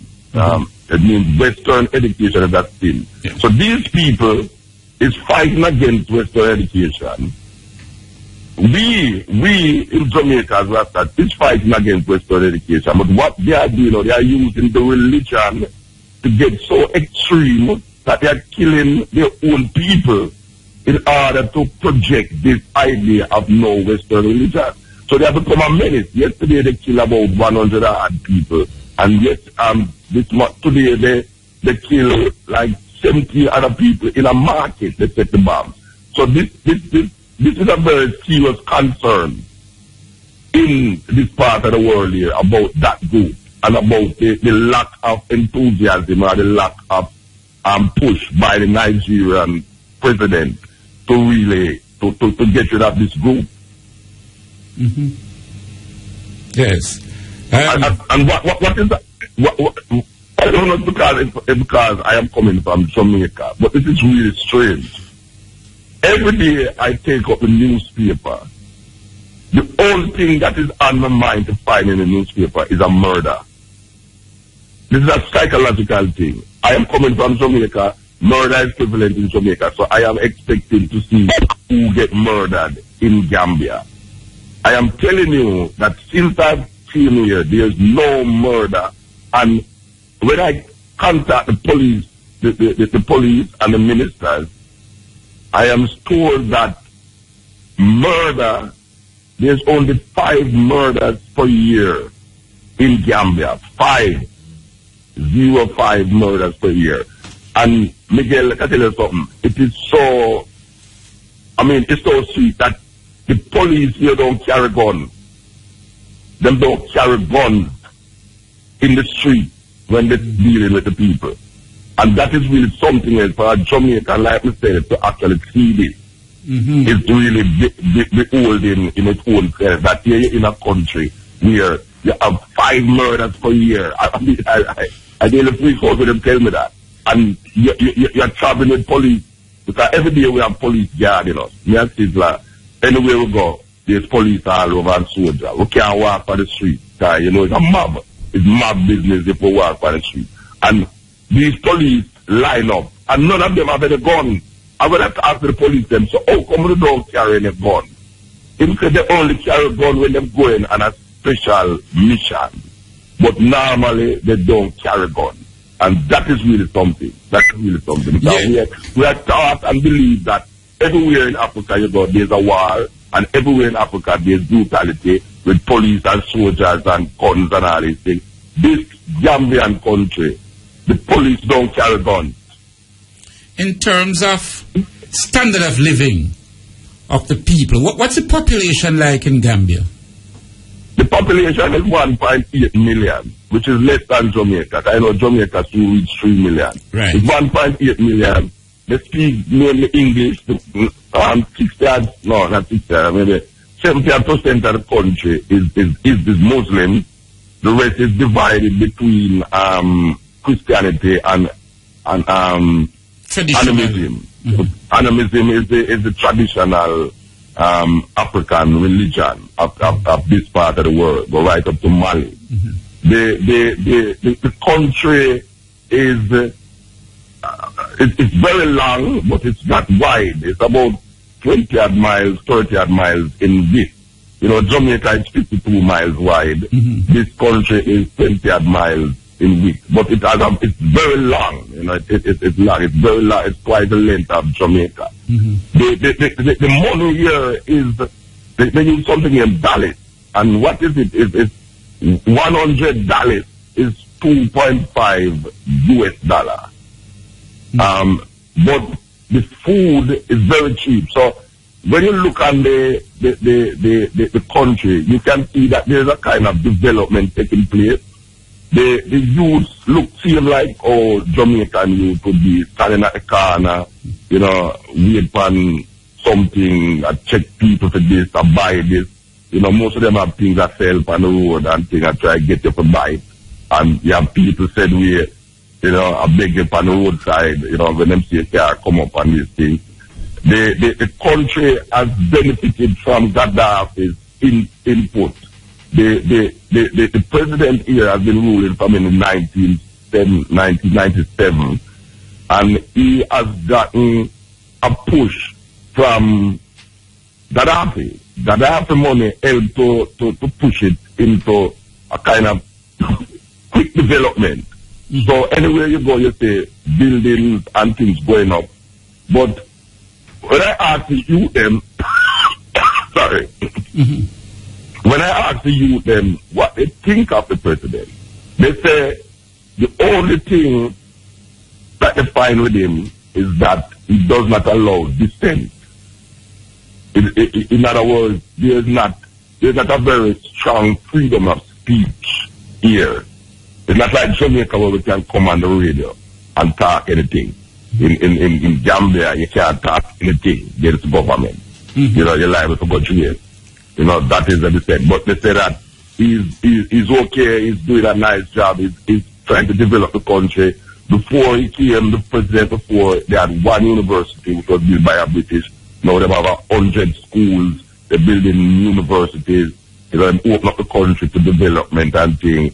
And that is really what's happening here. That is something. I am still looking in the newspapers, talking to people that is not government members and things to say their reaction. But apparently the people them seem to like him. You know, the people them seem to like him. They feel that he's okay, you know. Tell me now, they recently discovered oil in Gambia. In Gambia. Right. And I know okay. some foreign developers and foreign oil companies came there, but what they were offering him, he told them to leave his country quickly. Yes, he made it quite clear that it's better the oil stay in the ground than to give it away. Than them take it. Yes. It seems to be a Pan-African in some ways or another. It seems to be ushering in a kind of Pan-Africanism that the former president of Senegal, I don't know if you know, but the former president of Senegal, before this president, President Wade. President Wade. Yeah, he was very Pan-Africanist. Very yes. He built this statue, this statue of the black family that looks like the Statue of Liberty with a male, the female, and a little child in the man's hand. And this statue, it's so big that you can go into the statue and you have restaurants and bars and plazas inside of the statue. You know, and he himself was a very strong Pan-Africanist. A lot of when the Asians got the flood out, he was offering the Asians to repatriate to Senegal. Yes. Well, this president now seems to be a very nationalistic Gambian national and very kind of African-minded. So when you talk about the oil now, that is something that, Yes. Yes. Hello? Yes, I'm hearing you, man. We're hearing you, yes. Yeah. When you talk about the oil, I don't know about the oil, but I have read, when I'm outside the country, I read about him and the oil and the investors. I think what he's going for is African investors and European investors that was not colonial people in the country. Because, you know, Gambia is part of Senegal. You know, it's only one part is English. The Gambian side is English. And the Senegalese part is French. But it's one people. It's the same people. It's the Mandinka and the Fulani. All of them coming from Mali came down into to Senegal. And the British come, the French come, divide the country. So now they are trying to find back themselves and trying to use this festival to forge a link between the diaspora and Gambia. So this is the outcome of it, where we have played a great role in it, because ever since they have having it, they have been bringing Jamaican artists to take part in it. The sister named Olomate, that's what she named. I can't tell her name probably. Anyway, she got the second highest award a Gambian citizen could get at a function, because she was able from ever since to bring a lot of Jamaicans and other people from America into the country So she was awarded that. It was very good to sit there and say I'm taking this award. So that is something was very good, you know. Very proud of. Very proud of. All right, just before we move off, as you mentioned Senegal, and you went over there and so on. So in terms of the change of government in Senegal, is it that they have a reactionary government now that is not as pro-Pan-African as President Wadi was? Yeah, it's not. Yeah, that I don't know if he's not as active in the Pan-Africanist movement as the president before. You know, you can feel that. I wasn't there long enough, but you can feel that. One of my main thrusts into Senegal was to go amongst the BIFAL. You know, a lot of people don't understand about the BIFAL. They never hear about the BIFAL. But it's a group of people who, they are Muslims, but they are very unorthodox Muslims. They are kind of Sufi Muslims. They are like what the Bobo Shanti is to Judeo-Christianity, where they use Judeo-Christianity to create a environment of liberation from, like we know, from England. They are doing it from the Arab influence of Islam. So their leader, Sheikh Anta Bamba, is the spiritual leader. And what they look exactly like Rastas. They are locked, they have their own kind of clothes, and them walk barefoot. And that was really the reaction to me with them, because over the years they thought that I was a barbarian. You know, how I look. Mm-hmm. So I got to get into that and sit down with them, reason with them, just speak about their belief system, their understanding of. They don't pray 5 times a day, just like the Muslims. They don't do that. They create their own kind of condition. And Touba is the kind of Mecca. It's their Mecca. They don't travel to Arabia to visit Mecca every year. They have their own celebration inside of Touba. And that was my main thrust. I didn't get into the political affairs of Senegal, because I understand and I saw that it is totally different from when I came there the first time. The first time when I come there, compared to now, it's unbelievable. There's a lot of highway, buildings going up. I mean, like, you know, I don't know if that is the face of it. But as I said before, I didn't really get into that. I wasn't there long enough to find out what is what, because I was more interested in these BIFAL. I was more interested in that. Great. You plan to go up to Ethiopia when you leave Gambia? You know, we can't reach up there because now they don't have somewhere. We were supposed to go to Ghana. That was the intention, to go Ghana next. But the Ghana thing was cancelled because, you know, Kwame Nkrumah's daughter is supposed, I think she's going to do. Hello? Yes, we're hearing you. Go ahead. Yes, we're hearing you. Kwame Nkrumah's daughter. I think she's a member of parliament. She's going to run in the election. Yes. That is what she's gearing up for. So this was I was supposed to be going there to celebrate African Liberation Day, but it was cancelled. It was postponed really. So the ticket allows me now to go back. So I have to come back to Jamaica. Mm-hmm. Nice. You're there, Brother Muta? Hello? It cut off? It looked like we lost him there. All right. Well, we certainly, we certainly got a mouthful there, eh? Wow. Man, fantastic. You can imagine when him come back now, him really have a whole heap to bring across. Absolutely fantastic. Whoa. We're going to take a little break.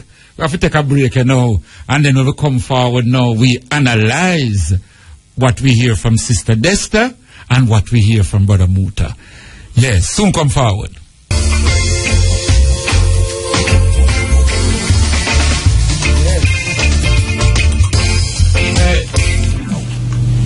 Yes, the lady that is actually singing that song, Sister Queen Simone Banton. You just hear her voice singing Dreamland there a while ago. And she's actually in the studio with us. We are honored that we actually have her here in the studio. Queen Simone Banton. Dreamland there. Sister Simone, welcome. You're Jamaican, but you're presently sojourning where? In Toronto, Canada. In Toronto, Canada. What prompted you to sing that song, Dreamland? Dreamland. Serby. Serby. Yes. He's the producer. He is, the producer is actually Drummy Fuller O'Neill from Fuller Sound Studios, and Serby manages Queen Banton. All right. Yes. All right. A lot of people have made sing that song. Yes. Who is the original writer of it, Yes, the original writer and singer is the El Tempos. That's an R&B group in America. And then it was redone by the Wailers. Okay. Bonnie Wailers did the lead on it. And then Marcia Griffiths made it popular. And here comes Queen Banton with her interpretation. Nice. Now, you're a versatile person, and that's a singing part of you. Yes. But we really want to go into the... You have started with your team a program in Toronto, Canada, known as the Unsung Heroes Honors Awards and Celebration. Yes. Unsung Heroes Honors Awards and Celebration. And tell us, how did that come about? And in a country like Canada, where, because I presume you're honoring black people. That is correct. Yes. And the black population in Canada compared to the overall population, what's the proportion? We're minorities. We remain minorities. But what's it like? How much white to black overall? What's the total percentage population? Would be, I would say, anywhere from 20-25%. Black people, of course, 20-25% of the population of Canada. In Canada, right? Yes. Sometimes being a minority in that atmosphere, we actually perform better and get stronger. That is factual. Yes. Yes. Because in other words, we have an enemy, an obvious enemy. Yes. You understand? It's like in Jamaica, we make an enemy. We don't have an obvious enemy, so we make enemies. You create your own, right? All right. Yes. But tell us now how this Unsung Heroes Honors Award started, how it came about, and where you're at now. Right. Talk to us about it. Since migrating to Toronto in 1993, it became very obvious to me that racism existed. Living in Jamaica, I didn't feel that. Color wasn't any issue, right? And experiencing that, and over the years I noticed and observed that the media would always maximize on the negative things that we as black individuals did, and the positive things that we would do, it would make the 5th, 7th, 8th page. It wouldn't make headlines in the grandest scheme of things. So being around the community, working with a lot of great community leaders and achievers, I observed that we have great talents within our race, and they needed to be recognized. And not only did they achieve much in terms of education, in terms of owning their own business, but they also had a heart to give back to the community and not expecting anything in return. And so therefore that desire was there to say, you know what, why don't we create an organization that is patriotic and that is clear to the vision, the mandate, and just honor them for their service, create that public recognition for them. And so I looked within the community again and formed the committee with some great community leaders. And the first meeting we had, they were excited and they said, let's take it, let's run with it. And we did so in 2011 at the Jamaican Canadian Association. We honored over 60 persons that first year. And of course, Ras Miguel, you were our honored guest speaker, and that was just an amazing experience for the first year. And we have just been honoring recipients ever since. I noticed last year you honored, there was a brother, a Jamaican brother, living in Canada. And he was honored. You remember the brother that he has gone to Africa. I think it was Uganda, where he carried out certain water projects there. Yes. Talk to us about that. Yes, yes, that is Patrick Griffiths, Brother Patrick Griffiths.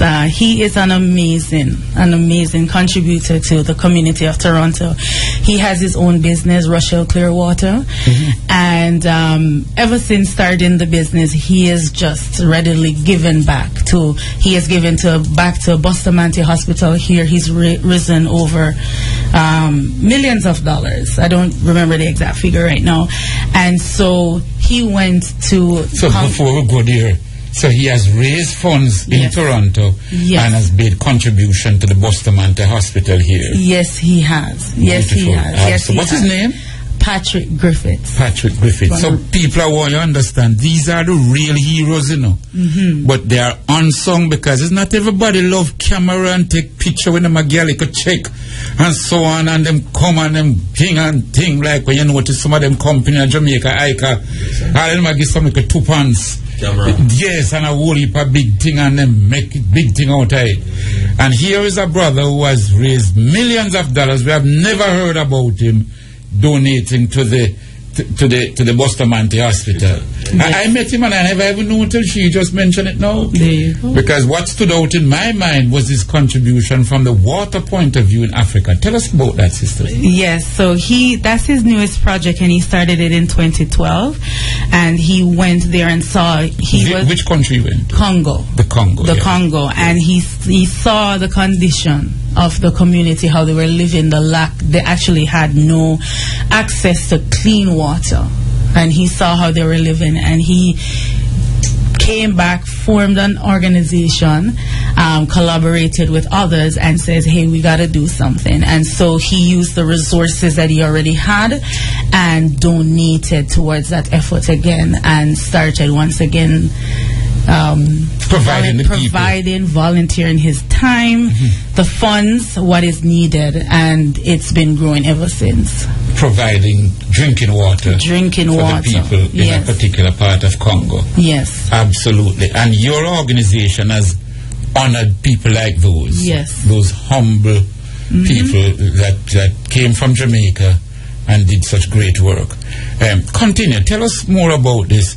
It humble people that came from Jamaica and did such great work. Continue. Tell us more about this. You started in 2011, you said? Yes. And it has been going now for... This year is going to be the 4th year. Yes. So we're going to be doing it once again November 9th, Sunday, November 9th. And it's been going great. So we have not only just honored Jamaicans, we have honored persons from St. Kitts and Nevis. We have honored persons from St. Vincent, Professor Ras Miguel, for his outstanding contribution in helping with volunteering his time to teach our heritage. And that's one of the most important things as well with the Unsung Heroes, is that we want to not only focus on the great achievements as someone, as a business person, but also recognize those who are passionate about teaching the young people about their black heritage, because it's something to be proud of. We do have a vast documentation of where we're coming from, and if other histories is great, but we must learn and understand that ours is great as well, and we must be proud of that, and we must teach our children that. So Ras Miguel, he's a poet, he's a teacher of 20 odd years in Toronto, and even though he gets paid to teach, he donates more of his time in teaching the youth and helping them with getting a higher education. So we also honored Brother Dennis. He is from Nigeria, and we honored him in education as well. He taught in Jamaica, but he's originally from Africa, and he was actually moved to tears last year at the award show, because just to see that blacks were actually honoring blacks, and it's done in an elegant setting as well. So it's not something that we just put together where we just trump up something and just say, okay, come get your award and go down. The actual award is valued at over 200 Canadian dollars. The award that they take home, and they come home. They come to the event in fine style that is valued at $150, but we don't charge that much for them to come in.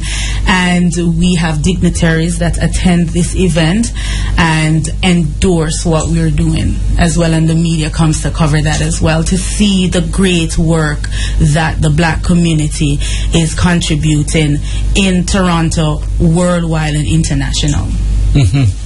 I like it, because you know that line that the Honorable Marcus Garvin, that song which he wrote, where he says, "Be not quick to take a title from another race. Yes. Take a title from your brother beneath the red, black and green." Yes. Yes. And I'm glad that you brought that up, because I should have said it in the beginning that we were motivated by the teachings of the Honorable Marcus Garvey. And the first year our focus theme was One God, One Aim, One Destiny. And last year we went back to that. We focused on honoring because of the 50th with Jamaica and Trinidad. We focused on that. But we went right back to his teaching and his movement, the self-reliance, and being black and proud, and also the unity and just knowing where you're coming from and where you're moving towards. And Brother Miguel, they are coming out with publications, a publication depicting the whole Unsung Hero and the award situation. Yes, for our listeners to understand, they have a magazine. So each year a magazine comes out with pictures and so on of some of those who have been honored. I notice you have even honored persons posthumously. Yes. 2 outstanding stalwarts. Oh yes. In the black community. You want to tell us these 2 names and so on, and how come they were honored? Yes. We honor Dudley Laws. Dudley Laws is a Jamaican, the late Honorable Dudley Laws. He was a freedom fighter in England as well as Canada. When the police were just randomly killing black individuals in Toronto for no reason, they would go in their homes and just shoot them and kill them, and there was no one willing to speak out.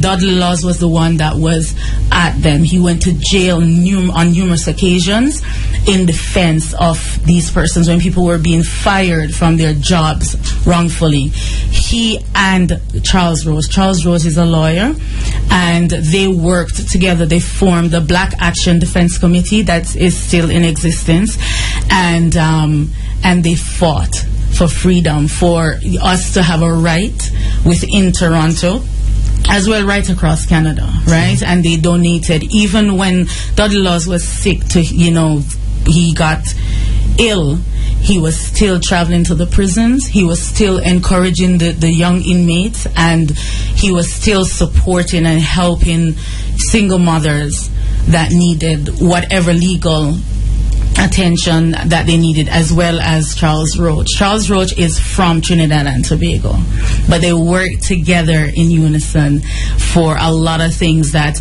we can now have access to in Toronto, and for that we were grateful of that, and we actually wanted to, each year we wanted to honor one of them. Unfortunately they passed away, and that was something sad for us because we wanted publicly for them to come and be honored, but the family was there and they were still able to be recognized. The legacy that they have left with their children is commendable. Right. I noticed you gave them what is called the Milestone Honors Award. Yes. Very, very good.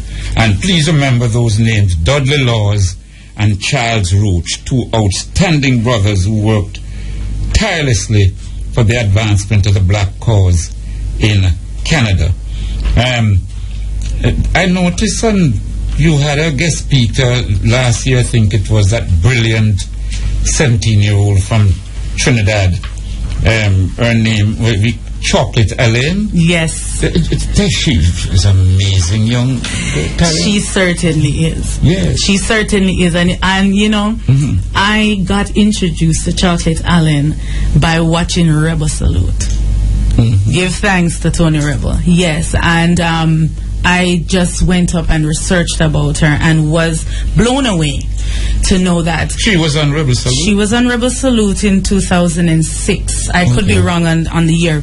And a young artist, and I went online and just researched some more, and it was so outstanding to see that at age 12 she was the CEO of her own company, Caribbean Visions. And that's so nice. Yes, age 12. Age 12. CEO of you know what I mean?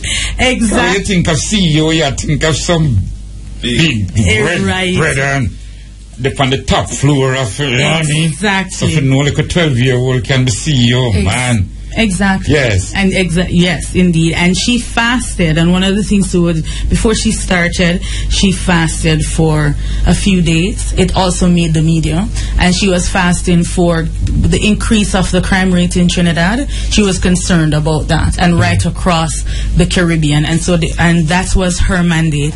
Then she started to tour the Caribbean and internationally, teaching the taking personal responsibility for your actions. So stop trying to blame this and this is why, but taking responsibility. And so she was indeed appropriate to be the keynote speaker for that year, and we contacted her. Actually, we were in communications for like 4 years because we met and everything, and the appropriate time was that year, especially celebrating Trinidad's 50th and Jamaica's 50th, and she agreed to attend.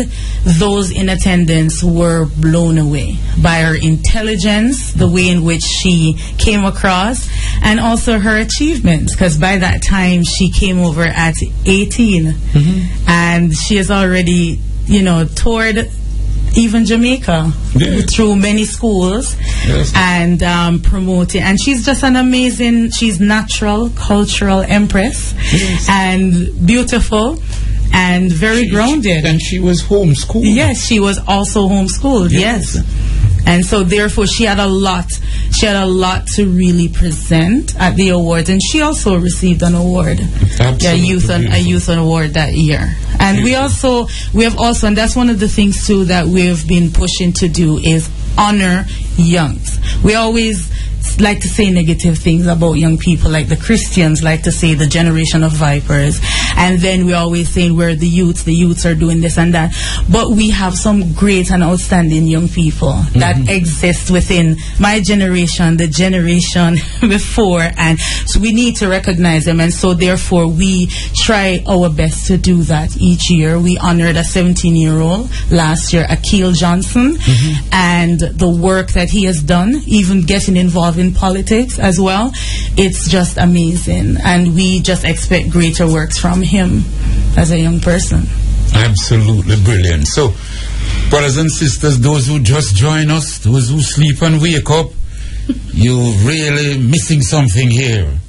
And Brother Miguel here, sitting in for Mutabaruka, but I'm certain those who were listening earlier on, you'd realize that I'm sitting in at all, because Brother Muta was so overwhelming and ecstatic about some of the things that are taking place in Africa, and so on. Presently now we are talking to Sister Simone Banton. We started out by playing a song which she made. She sang Dreamland and so on, but importantly, she is one of the founders of the Unsung Heroes Awards in Canada, an awards function where they honor black people who have done outstanding work, not only in Canada. They have honored, you just mentioned about Choc'late Ellen. This is a little young sister from Trinidad who has been honored. Persons from other countries have been honored, persons from Nigeria and Africa. But what they have done is highlight some of the outstanding works. If you mention Patrick Griffiths, a Jamaican living in Canada, who has gone all the way over to the Congo to help solve the drinking water problem there, and so on. Yes. So, Sister Simone, this can only get bigger and better, ain't it? Definitely. And under your direction, we are planning to launch the Unsung Heroes in Jamaica in 2016. Yes, that would be nice. I suspect a whole heap in Jamaica, you know. Of course. Whole heap. Definitely. Unsung, who, when we honor them now, they'll be made song. There you go. Yes. Oh, yes. And I've been doing the research already on our committee, and we have actually pointed out a lot of unsung heroes that live right here in Jamaica, and it's just amazing. It brings tears to your eyes to see that there are people that's doing great work in Jamaica, and they're not expecting to be on the front page. And also we're hoping to have the other islands come over. So Jamaica would be, the headquarters for hosting the Unsung Heroes, and they will be coming over. We have already pointed out persons from St. Vincent, Trinidad and Guyana, Grenada, and the list goes on, that deserves to be recognized. But it is an honor. It certainly is an honor to have this awards event be presented here in Jamaica in 2016. Well, okay, sound good. Nice. Might we hear a little more of the dreamland there that Sister Simone, yes.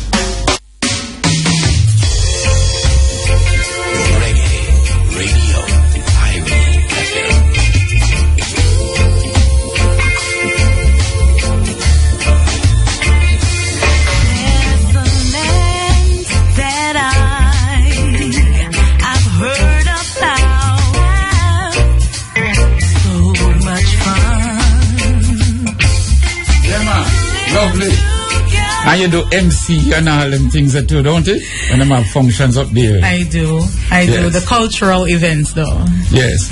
Now, the Unsung Heroes Awards, there's actually a song written by a brethren. Yes. Very good song. In fact, I started the program tonight with that song. Yes. What's the name of the brother who made the song? Visionary, Michael Thompson.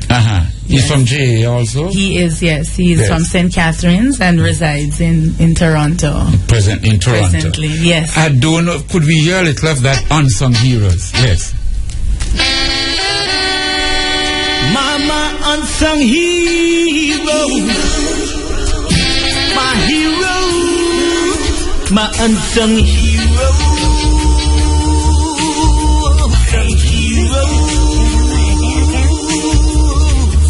the star I always wanted to be. Yes, great. You have your theme song, you have your, and it's such a brilliant song. It is. Recognizing our unsung heroes. Yes, brothers and sisters, absolutely important that we honor those. We honor them. Not for we tell other people, honor our people before we come and say, yes, them great. We must know who's great. We must know who's serving our community. And I notice in your Unsung Heroes Award, you award a lot of people who do community service. Yes, indeed. Brothers who... musicians who teach a lot of our children in Canada, black children, to play instruments and so on. I noticed that. Quite a number of people who do tremendous community work to help our children in Canada. Tell us about some of those people. Some of those that we have honored is Sanda Hyman Aman. She was the first black principal of the Afrocentric School in Toronto. And we also honored Miss Letna Allen Rowe. She got the award in Arts and Entertainment. Miss Letna is an outstanding community activist, business owner of Rapid Remittance, and she's a cancer survivor. And while she was going through her treatment, she started a fundraiser to give back to the cancer hospital in Toronto, and we did a fundraiser again this year. I'm a part of that as well with Marcia Brown. She's also a cancer survivor, and she's now going to be donating funds this year to the cancer hospital in Jamaica. So it's like when you look at persons that we have recognized, they've deserved to receive this award because they're consistently giving back, even when they're going through their own exactly. And that's the greatest gift, you know. Yes, indeed. Yes, indeed. That selflessness. Yes. That you're thinking of others rather than just yourself. And so they deserve. We also honored Ned Blair, community activist. He got the Dudley Laws Award. He's from Guyana, and he's been doing community work for over 45 years, and he's still doing it, and he's also a freedom fighter as well.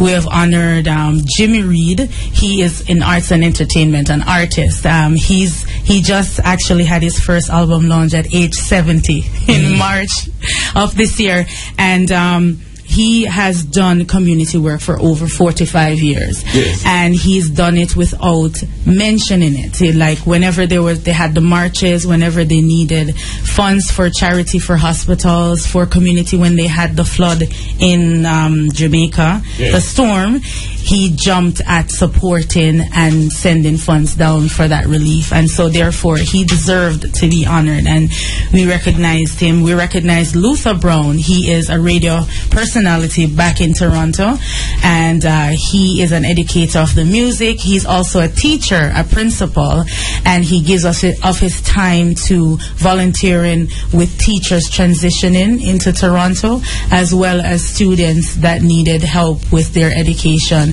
also with artists that needs mentorship.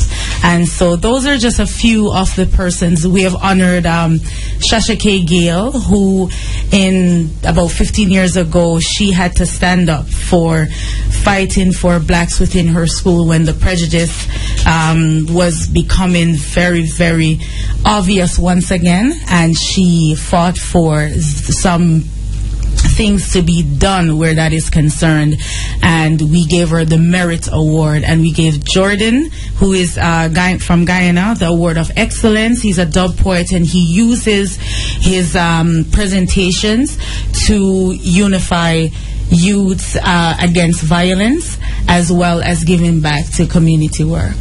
Absolutely.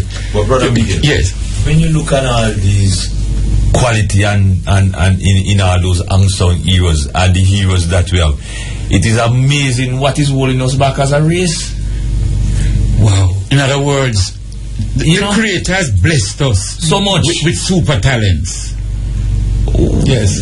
White supremacy, why can't tap now? Right. It's amazing. It's amazing. We got to make that quantum leap. Yes. Sister Simone, I don't want to finish and tell us now, what has been the support like in terms of sponsorship from the black community for this type of honors awards? The support has been great.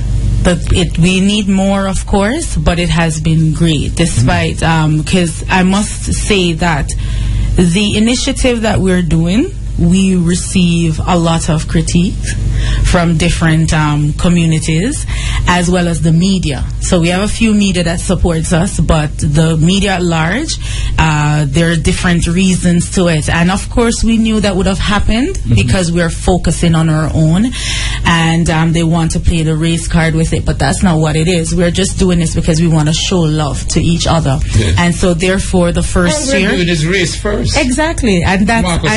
And we are... our race first. Exactly. And we will... show off a race. And we will continue to do so. And let them continue to be vexed, right? And so therefore, last year we got a lot of support from within the black businesses, and and one of the things... You want to name a few of them who might have...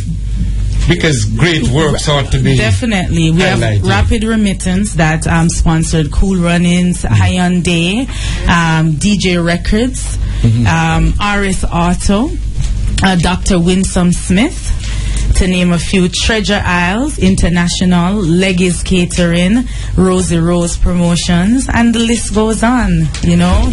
Yes, and so therefore one of the other things that we do is even the night, the presentation is black. So the singers are black, and it's done in excellence. The keynote speakers are black.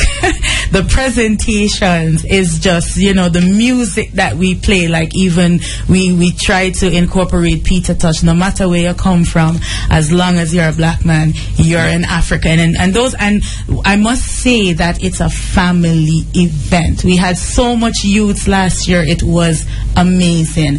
And so it's really encouraging to see that we're able to market and reach all generations for this event, and be able to, and as the brother said, that, you know, what is stopping us. And I think that's one of the focus is that if we can bring to the forefront that we have great black achievers, right, leaders, community givers, if we can bring that always forward within your space that you can see at all times, it reminds you that yes, we can work, exactly, we can achieve, we can work together, and we can become what Marcus Garvey spoke about, what Martin Luther King spoke about, what Rosa Parks fought for.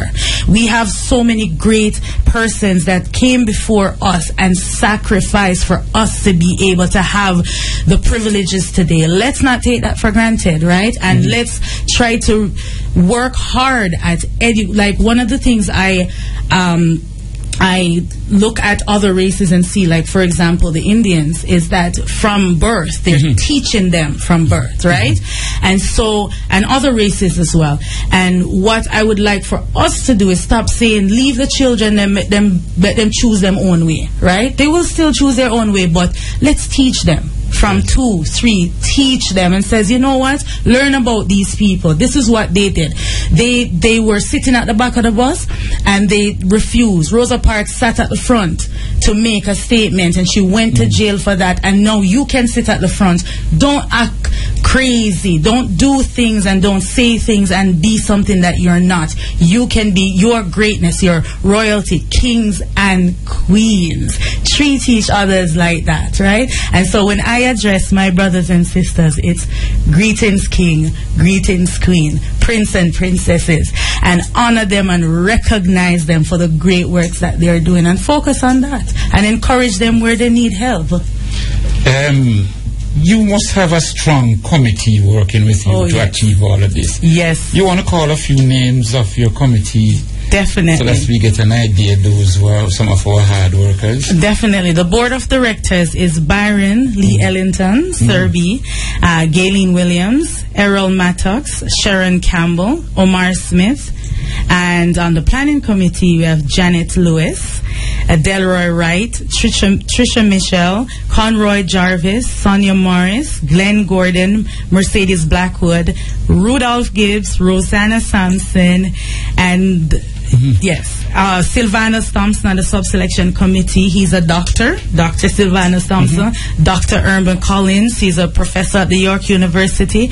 And Kwabena Yafeo, he is a principal there in Toronto. And this team is just an outstanding team that really works. And we have a combination of members from St. Vincent, from Grenada, from Trinidad, and of course majorities from Jamaica, because we're trendsetters.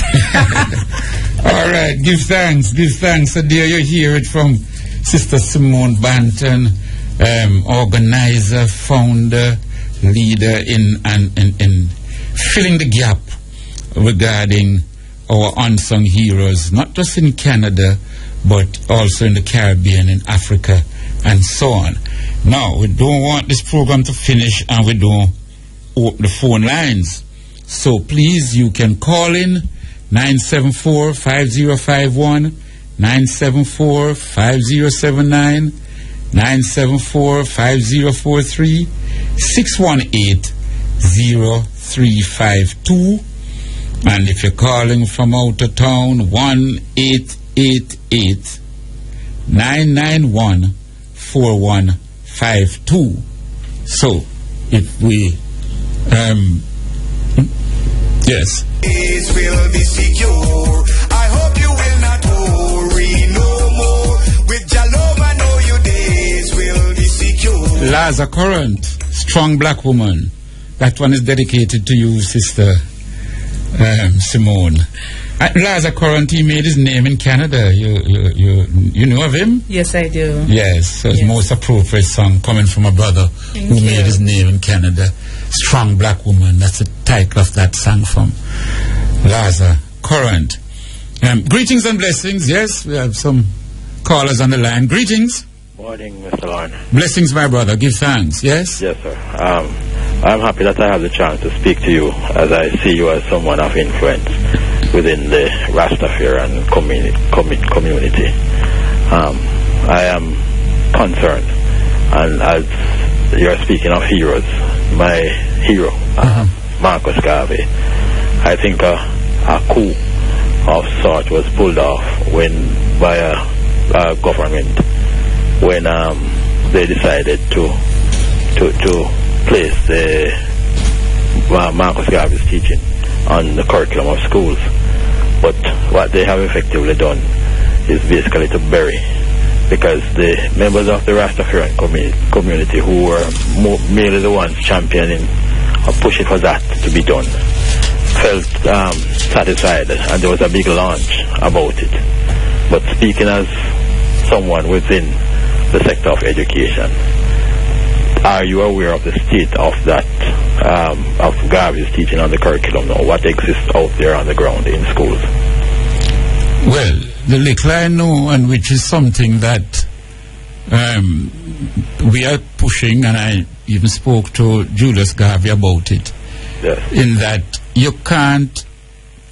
persons can't teach something that they don't know. My God, sir. And therefore, we need to start... Before you sorry to interrupt. Sorry, yeah, go ahead. Not just that they don't know, that many don't accept and believe in. Because, like I said, many of the persons, and I'm speaking with first-hand knowledge, who are assigned to take on this area, they are not interested in it.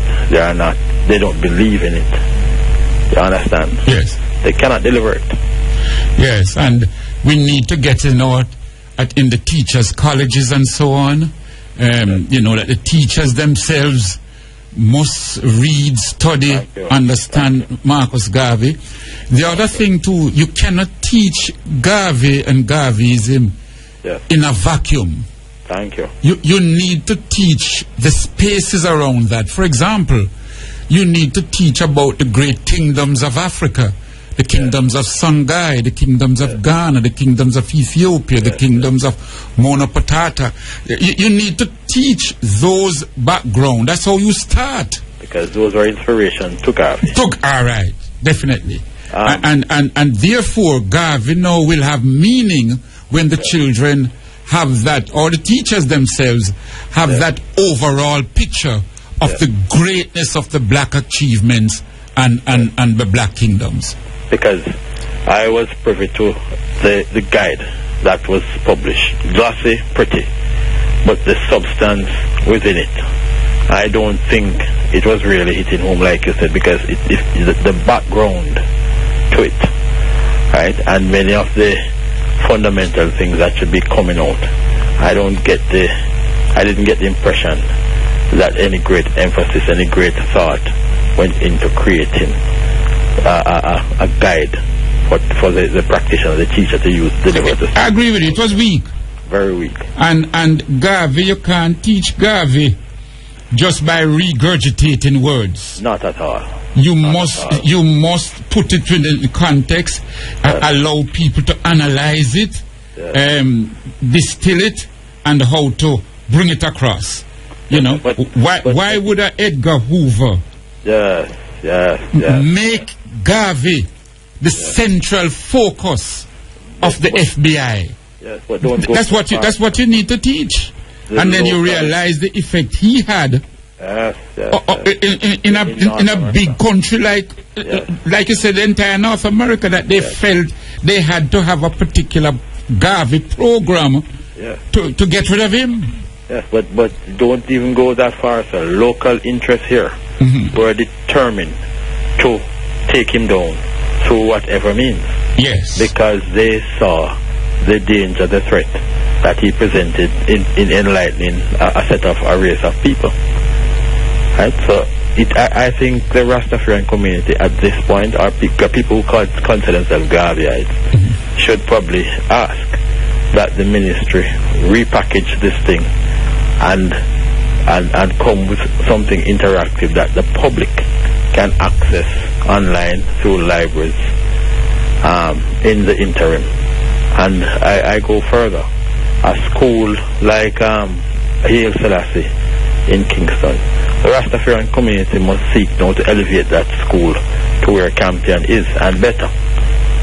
And it requires fundamental shifts, but these can be done, and this should be a place of excellence to teach people about Gavism, Africa, and so on, enlighten our people. Yeah, absolutely correct, my brother. Thanks a lot here. We're going to run now, but I really and all the best, and congratulations to the sister who is there on her good work. Give thanks, my brother. Blessings. Nice. One love. Yes. Give thanks for that call. You see, Brother Ike, you can't just take Garvey and say you're teaching Garvey. And born at St. Anne's Bay, 1887. He died in London. Such and basic things and teaching. But it goes back to the same thing what we say, you know, at the beginning of the philosophy, what he was preaching, created the system, create a thing against him. I wanted to get him out. All of that, it come back to the same Rastafari teaching. We were professing black theology and back to Africa, just like Garvey, and the system came down and Rastafari, same thing came down and Garvey. So we can understand the root of the mentality, the root of why we are being persecuted in the Western Hemisphere here. Absolutely. We have another call here, my brother. Yes. Greetings and blessings. Hello? Yes, greetings. Greetings, yes. Miguel. Yes, my brother. In terms of what the Bridget was saying about Gavin in school, we have a setting in the school that we won't be able to. When everything is set there by the colonial masters, there is only a little there that can be said no. We are in the ministry that set above us there now. They are not agitating for us to have a strong voice. So it's only the people like you yourself and the Rastafari community will now need to press on in this area for us to get Gavi to teach to the highest heights. You know, because then I've seen in school where there are more Christian teachers in school than Rastafari. You know, so they are of their highest level in teaching what the Boka master already laid up. Yes, my brother. I don't know if the phone we seem to have lost you. But give thanks, I think, yes, give thanks. I think you have made the point. He's making the point, Sister Simone, of the influence of the colonialism and certain aspects of Christianity makes it difficult in such. It's like you're going out to plant seeds on a soil which is so stony. You could have plow, you could have water. It's difficult. So I think that's the point he's making, and so on. How is it like in Canada? It's a teach Garvey in schools and so. How you see? It's also difficult. It's challenging because they want to teach the history of Canada as opposed to. We have always said that they gave us the shortest month out of the year, which is February for Black History Month. How disrespectful. And we stopped it. And also they have inserted other things within Black History Month like Valentine's Day. And so it crowds the ability and being able to promote our history and teach our history in excellence and proudness. And so some of the history is sugar-coated, and you don't really, and one of the things that they do, especially with Marcus Garvey, is focus on the negative as opposed to the positive aspect of Marcus Garvey. And I understand why. Because why would you want to teach black individuals that there was once a man that owned these many things, and he was able to reach persons right across the world as one black Jamaican man? And so therefore, why would you want to teach young black individuals this? Because what will then happen, right? So it's best to just kind of keep it at a level. What we are doing now, like the Black Action Defense Committee, the Canadian African Caribbean Committee, and many other organizations in Toronto, is that we are working towards that being changed. We're looking for Black History Month to not only be in February. We are working with principals, black principals, that's there within the Toronto School District Board, and we are insisting that we have the history being taught. And if they don't want to do it, we will create those avenues. We have actually created those avenues and different forums that will be able to teach them, because it's very important. Absolutely. Brother Miguel, thanks. Yes. Brother, the call on the line. Brother Miguel, you don't find they try to do the same thing, the sentiments that we have for reggae music, by inserting reggae month in Black History Month to crowd up the whole thing, man. Crowd up the whole thing, man. That is just part of the distraction. It certainly. Yes. Go ahead, my brother. Greetings and blessings. Yeah, man. Greetings, Brother Miguel. Yes. Give thanks for calling, my brother. Yeah, man. You know, we take Garvey from from devotion, you know. In dealing with Garvey, yes, you have to approach it from even the devotional aspect, you know. Yes. Whole school life. Yes. You know, you have to change. You have to insert it on different aspects of the school, you know. Yes. One other thing I did, after talking over a while about the Jesus pictures, we just, you know, since obviously some people putting up some white ones, we put up some black ones. You know, so they could see that. Without even talking, just digesting those pictures, we understand that they do a whole lot. Yes. Oh, image please play a big part, man. Yeah, man, they do a whole lot. Big part. And even, so I myself too, as a Rasta, you know, you find that increasingly I have to call upon the world in the schools and teachers and students. You know, and I must familiarize myself more with history and culture. For instance, this month is the month that gave us Roberta Silly Rogers, the 6th of May. You know, he is one of the first man who pronounced Garvey as God. What's his name? What you said his name? Robert Ashley Rogers. Oh, Ashley Rogers, yes. Yeah, man. Yeah, man. Yeah, man. He wrote the book, the Holy Pibby, or the Black Man's Bible. Right. Yeah, man. Chapter 7 is promote Marcus Garvey as the yes, man. Fantastic. You know. Yes, he really big up Garvey, man. And so on. And he was born in Anguilla. Right. And he is one of the two major shepherds that set the foundation for Rastafari. Yes, absolutely. You know? One of the prayers that we keep saying comes from the Holy Pibby. Right, the shepherd's prayer. The shepherd's prayer. Yeah, my brother. Give thanks, man. Yeah, man. Give thanks for sound, and fully agree with you, and certainly, you know, we're going to make sure that this thing move forward. Yeah, man, I just want to touch another individual, again, within the whole scheme of things, where we think say one must look at carefully, you know. Another individual where often as Ras Miguel pay a lot of attention to is a Belgian named Claudius Henry.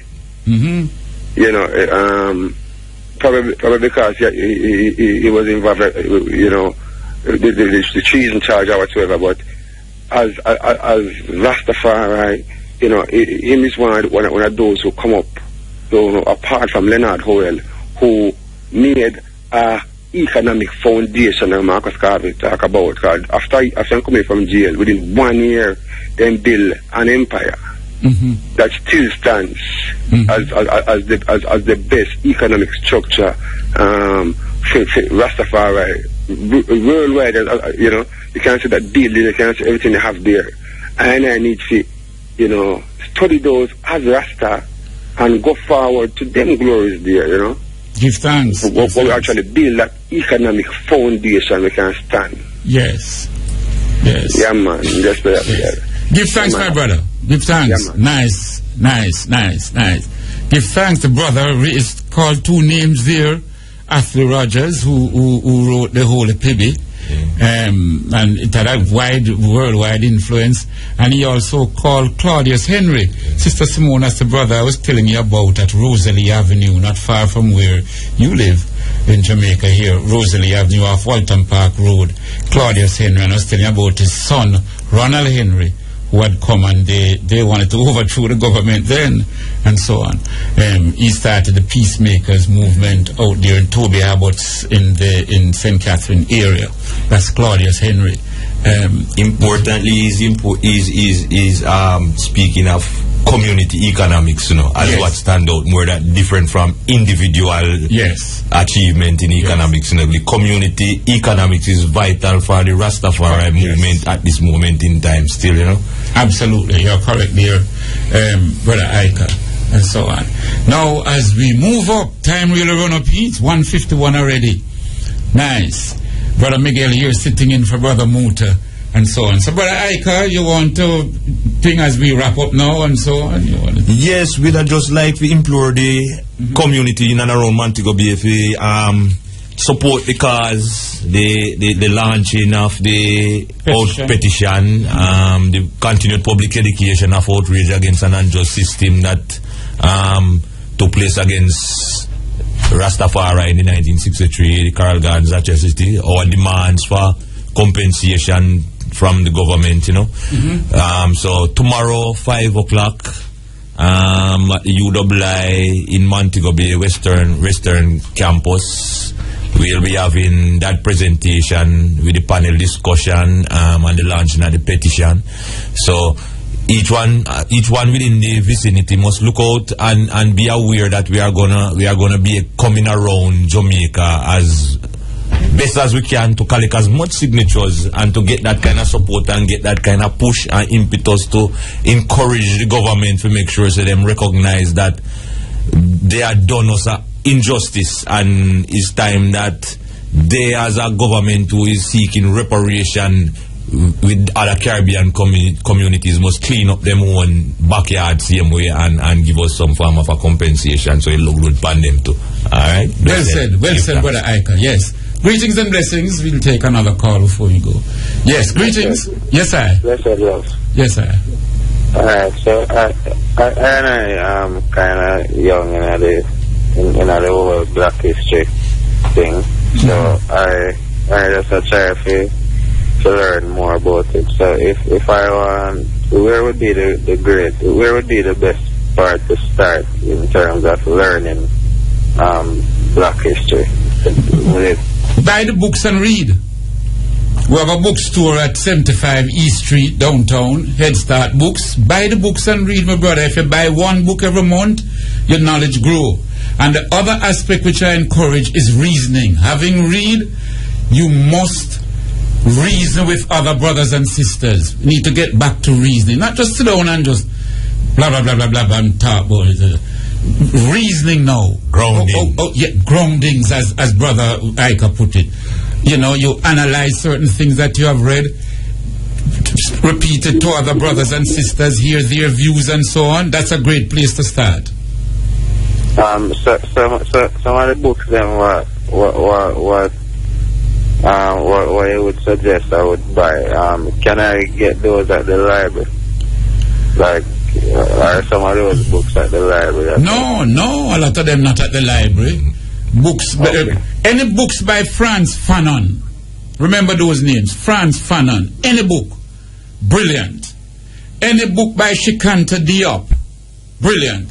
Any book by Chinewezu, you know, all these are books that are absolutely brilliant, that you can go a far way in understanding black history, black culture, black greatness, and realize the great things that we have given the world and so on. And there are many other authors. Anything by Walter Rodney, Groundings with My Brother, How Europe Underdeveloped Africa, all those are great books. Now, some of them might be in the library, but I myself try to sell the libraries in Jamaica some of these books, and them don't even pay me no mind. So, my brother, if you seek, you'll find there's some amount of knowledge available on the internet. You have to get into it, but you have to be careful how you use that internet, because somebody put in that information, and not all the while it is we who put it in, and therefore I've seen wrong things on the internet, and so on. So, but if you seek, you'll find, and you have brethren where you can sit in with and reason, my brother. You know, that's an area of knowledge that can never be replaced. Give thanks for this call. Very good. So you say Walter Rodney and... Yes, man. Shikanta Diop, Franz Fanon, you know, Dr. Benjo Cannon, and, you know, so many, my brother, that, you know, you start. And like I say, one book a month you read, you'd be amazed how the knowledge grow and how your mind would move from one level to another level. John Henry Clark, Marcus Garvey. Yes. Yes. All right, so we're going to wrap up now. We really thank all those who participated in the program. Sister Simone, you want to say any parting greetings before you step? We're honored to have you here in Jamaica. When are you going back? May 30. All right, so you have a few more days here and so on. Is there any other greetings you want? When are you going back? May 30. All right, so you have a few more days here and so on. Is there any other greetings you want to send out to your family or so, or heal anyone, or any song you want to say just before we wrap up? Yes, so first of all, give thanks to IRFM for the opportunity, and yourself. Thank you, Ras Miguel, to be able to come and just reason for a few. I just want to send greetings to all my aunts in Jamaica, Aunt Rita, Aunt Tina, my grandmother, my father Adrian, my producer and business partner O'Neill Drummy Fuller, a very outstanding spiritual musician. You'll be hearing more of him, Fuller Sound International. And just love my brother Kurt, my mother, everybody. I can't call all the names. Just greetings and love to all, one and all. And check out the Unsung Heroes on www.cacunsungheroes.com. Follow us on Facebook at the Canadian African Caribbean Unsung Heroes Honors. Learn a little bit more about it and just start planning to nominate your Unsung Heroes right here in Jamaica for 2016. Give thanks, blessings. Really glad to have you. And you keep up that great work there in Canada, because what they say, injustice anywhere is a threat to justice everywhere. Yes. So you do your little bit in Canada, we do ours in Jamaica. The brothers Muta gone over Gambia, gone do his little bit. Sister Desta over in Ethiopia. Yes. We have brother Seiko over in Chicago. We have our brothers in England, all over. Brothers in St. Vincent, and everybody do their little bit. It grew to the big whole and a great crescendo. And as we seal up, there were some points which Sister Desta had made, Brother Ika. She mentioned that this museum, this exhibition that they're having, is at a museum where they have the bones of Dinkinish. As you know, the white people call it Lucy. Yes. But the original of Ethiopian name is Dinkinish. Yes. And we want our brothers and sisters now to have this exhibition at a museum where the bones of Dinkinish is in itself outstanding and a great achievement. Definitely. Because these bones have been scientifically proven to be the oldest human bones presently found on this earth. Yes. And these bones were found in Ethiopia. And it's an African bone. An African woman. Exactly. An African woman. It has been tested. It has been proven these are the oldest bones of any human being found on this earth. And Them have the audacity to talk about Shania Lucy. You can imagine? Full name like Lucy. The proper name is Dinkinish. And Sister Desta mentioned it, but she mentioned it in a way that many men might not have heard it and realized the power of what Sister Desta was saying. Yes. Sister Desta also made a brilliant point that they will be having a video or so showing slavery. Because Ethiopians, like you said, they don't know the transatlantic slavery. No. So when you reason with them about that, they're surprised. You give them a connect to us in the diaspora. Definitely. Now they'll understand how we came out and why it is now that we have returned, and we have returned with such force that we have to be teaching them now that the Almighty look like we. Yes. You see what I mean? Exactly. So that's a very great that came out. Exhibition. Yes, man. That they are having. So this ain't no ordinary exhibition. And of course, Brother Muta raised some very significant points that Gambia has taken itself out of the Commonwealth, and because he said it doesn't benefit us, and that the Gambia now is looking to make it possible that we as black people shouldn't need visa to come home. That is why the AU is so important, that if it set up itself in a proper way, you know. So we in the Caribbean can be members of the, like they said, the 6th region, we can be members of the AU instead of the Commonwealth. Of course. Yeah. In other words, the Commonwealth reminds us of slavery, of colonialism and slavery. Yes. That is how it was set up. The Commonwealth was headed by the Queen of England or the King of England, run by Britain and so on. We need to align ourselves with the continent, man, with our people. Yes, absolutely. Yes. So, you the listeners, above all, we give thanks for you, and we thank you for listening. It's an honor for us. We give thanks to sitting for Brother Muta, and we hope, like we said at the beginning, that at the end of the program, that we would have moved to another level. Thanks for those callers that raised the issue of Marcus Garvey's teachings, that it need to improve. It certainly need to be packaged better, and it need to be all around more, and that we not accept the way they have done it and feel that sort of ease us off.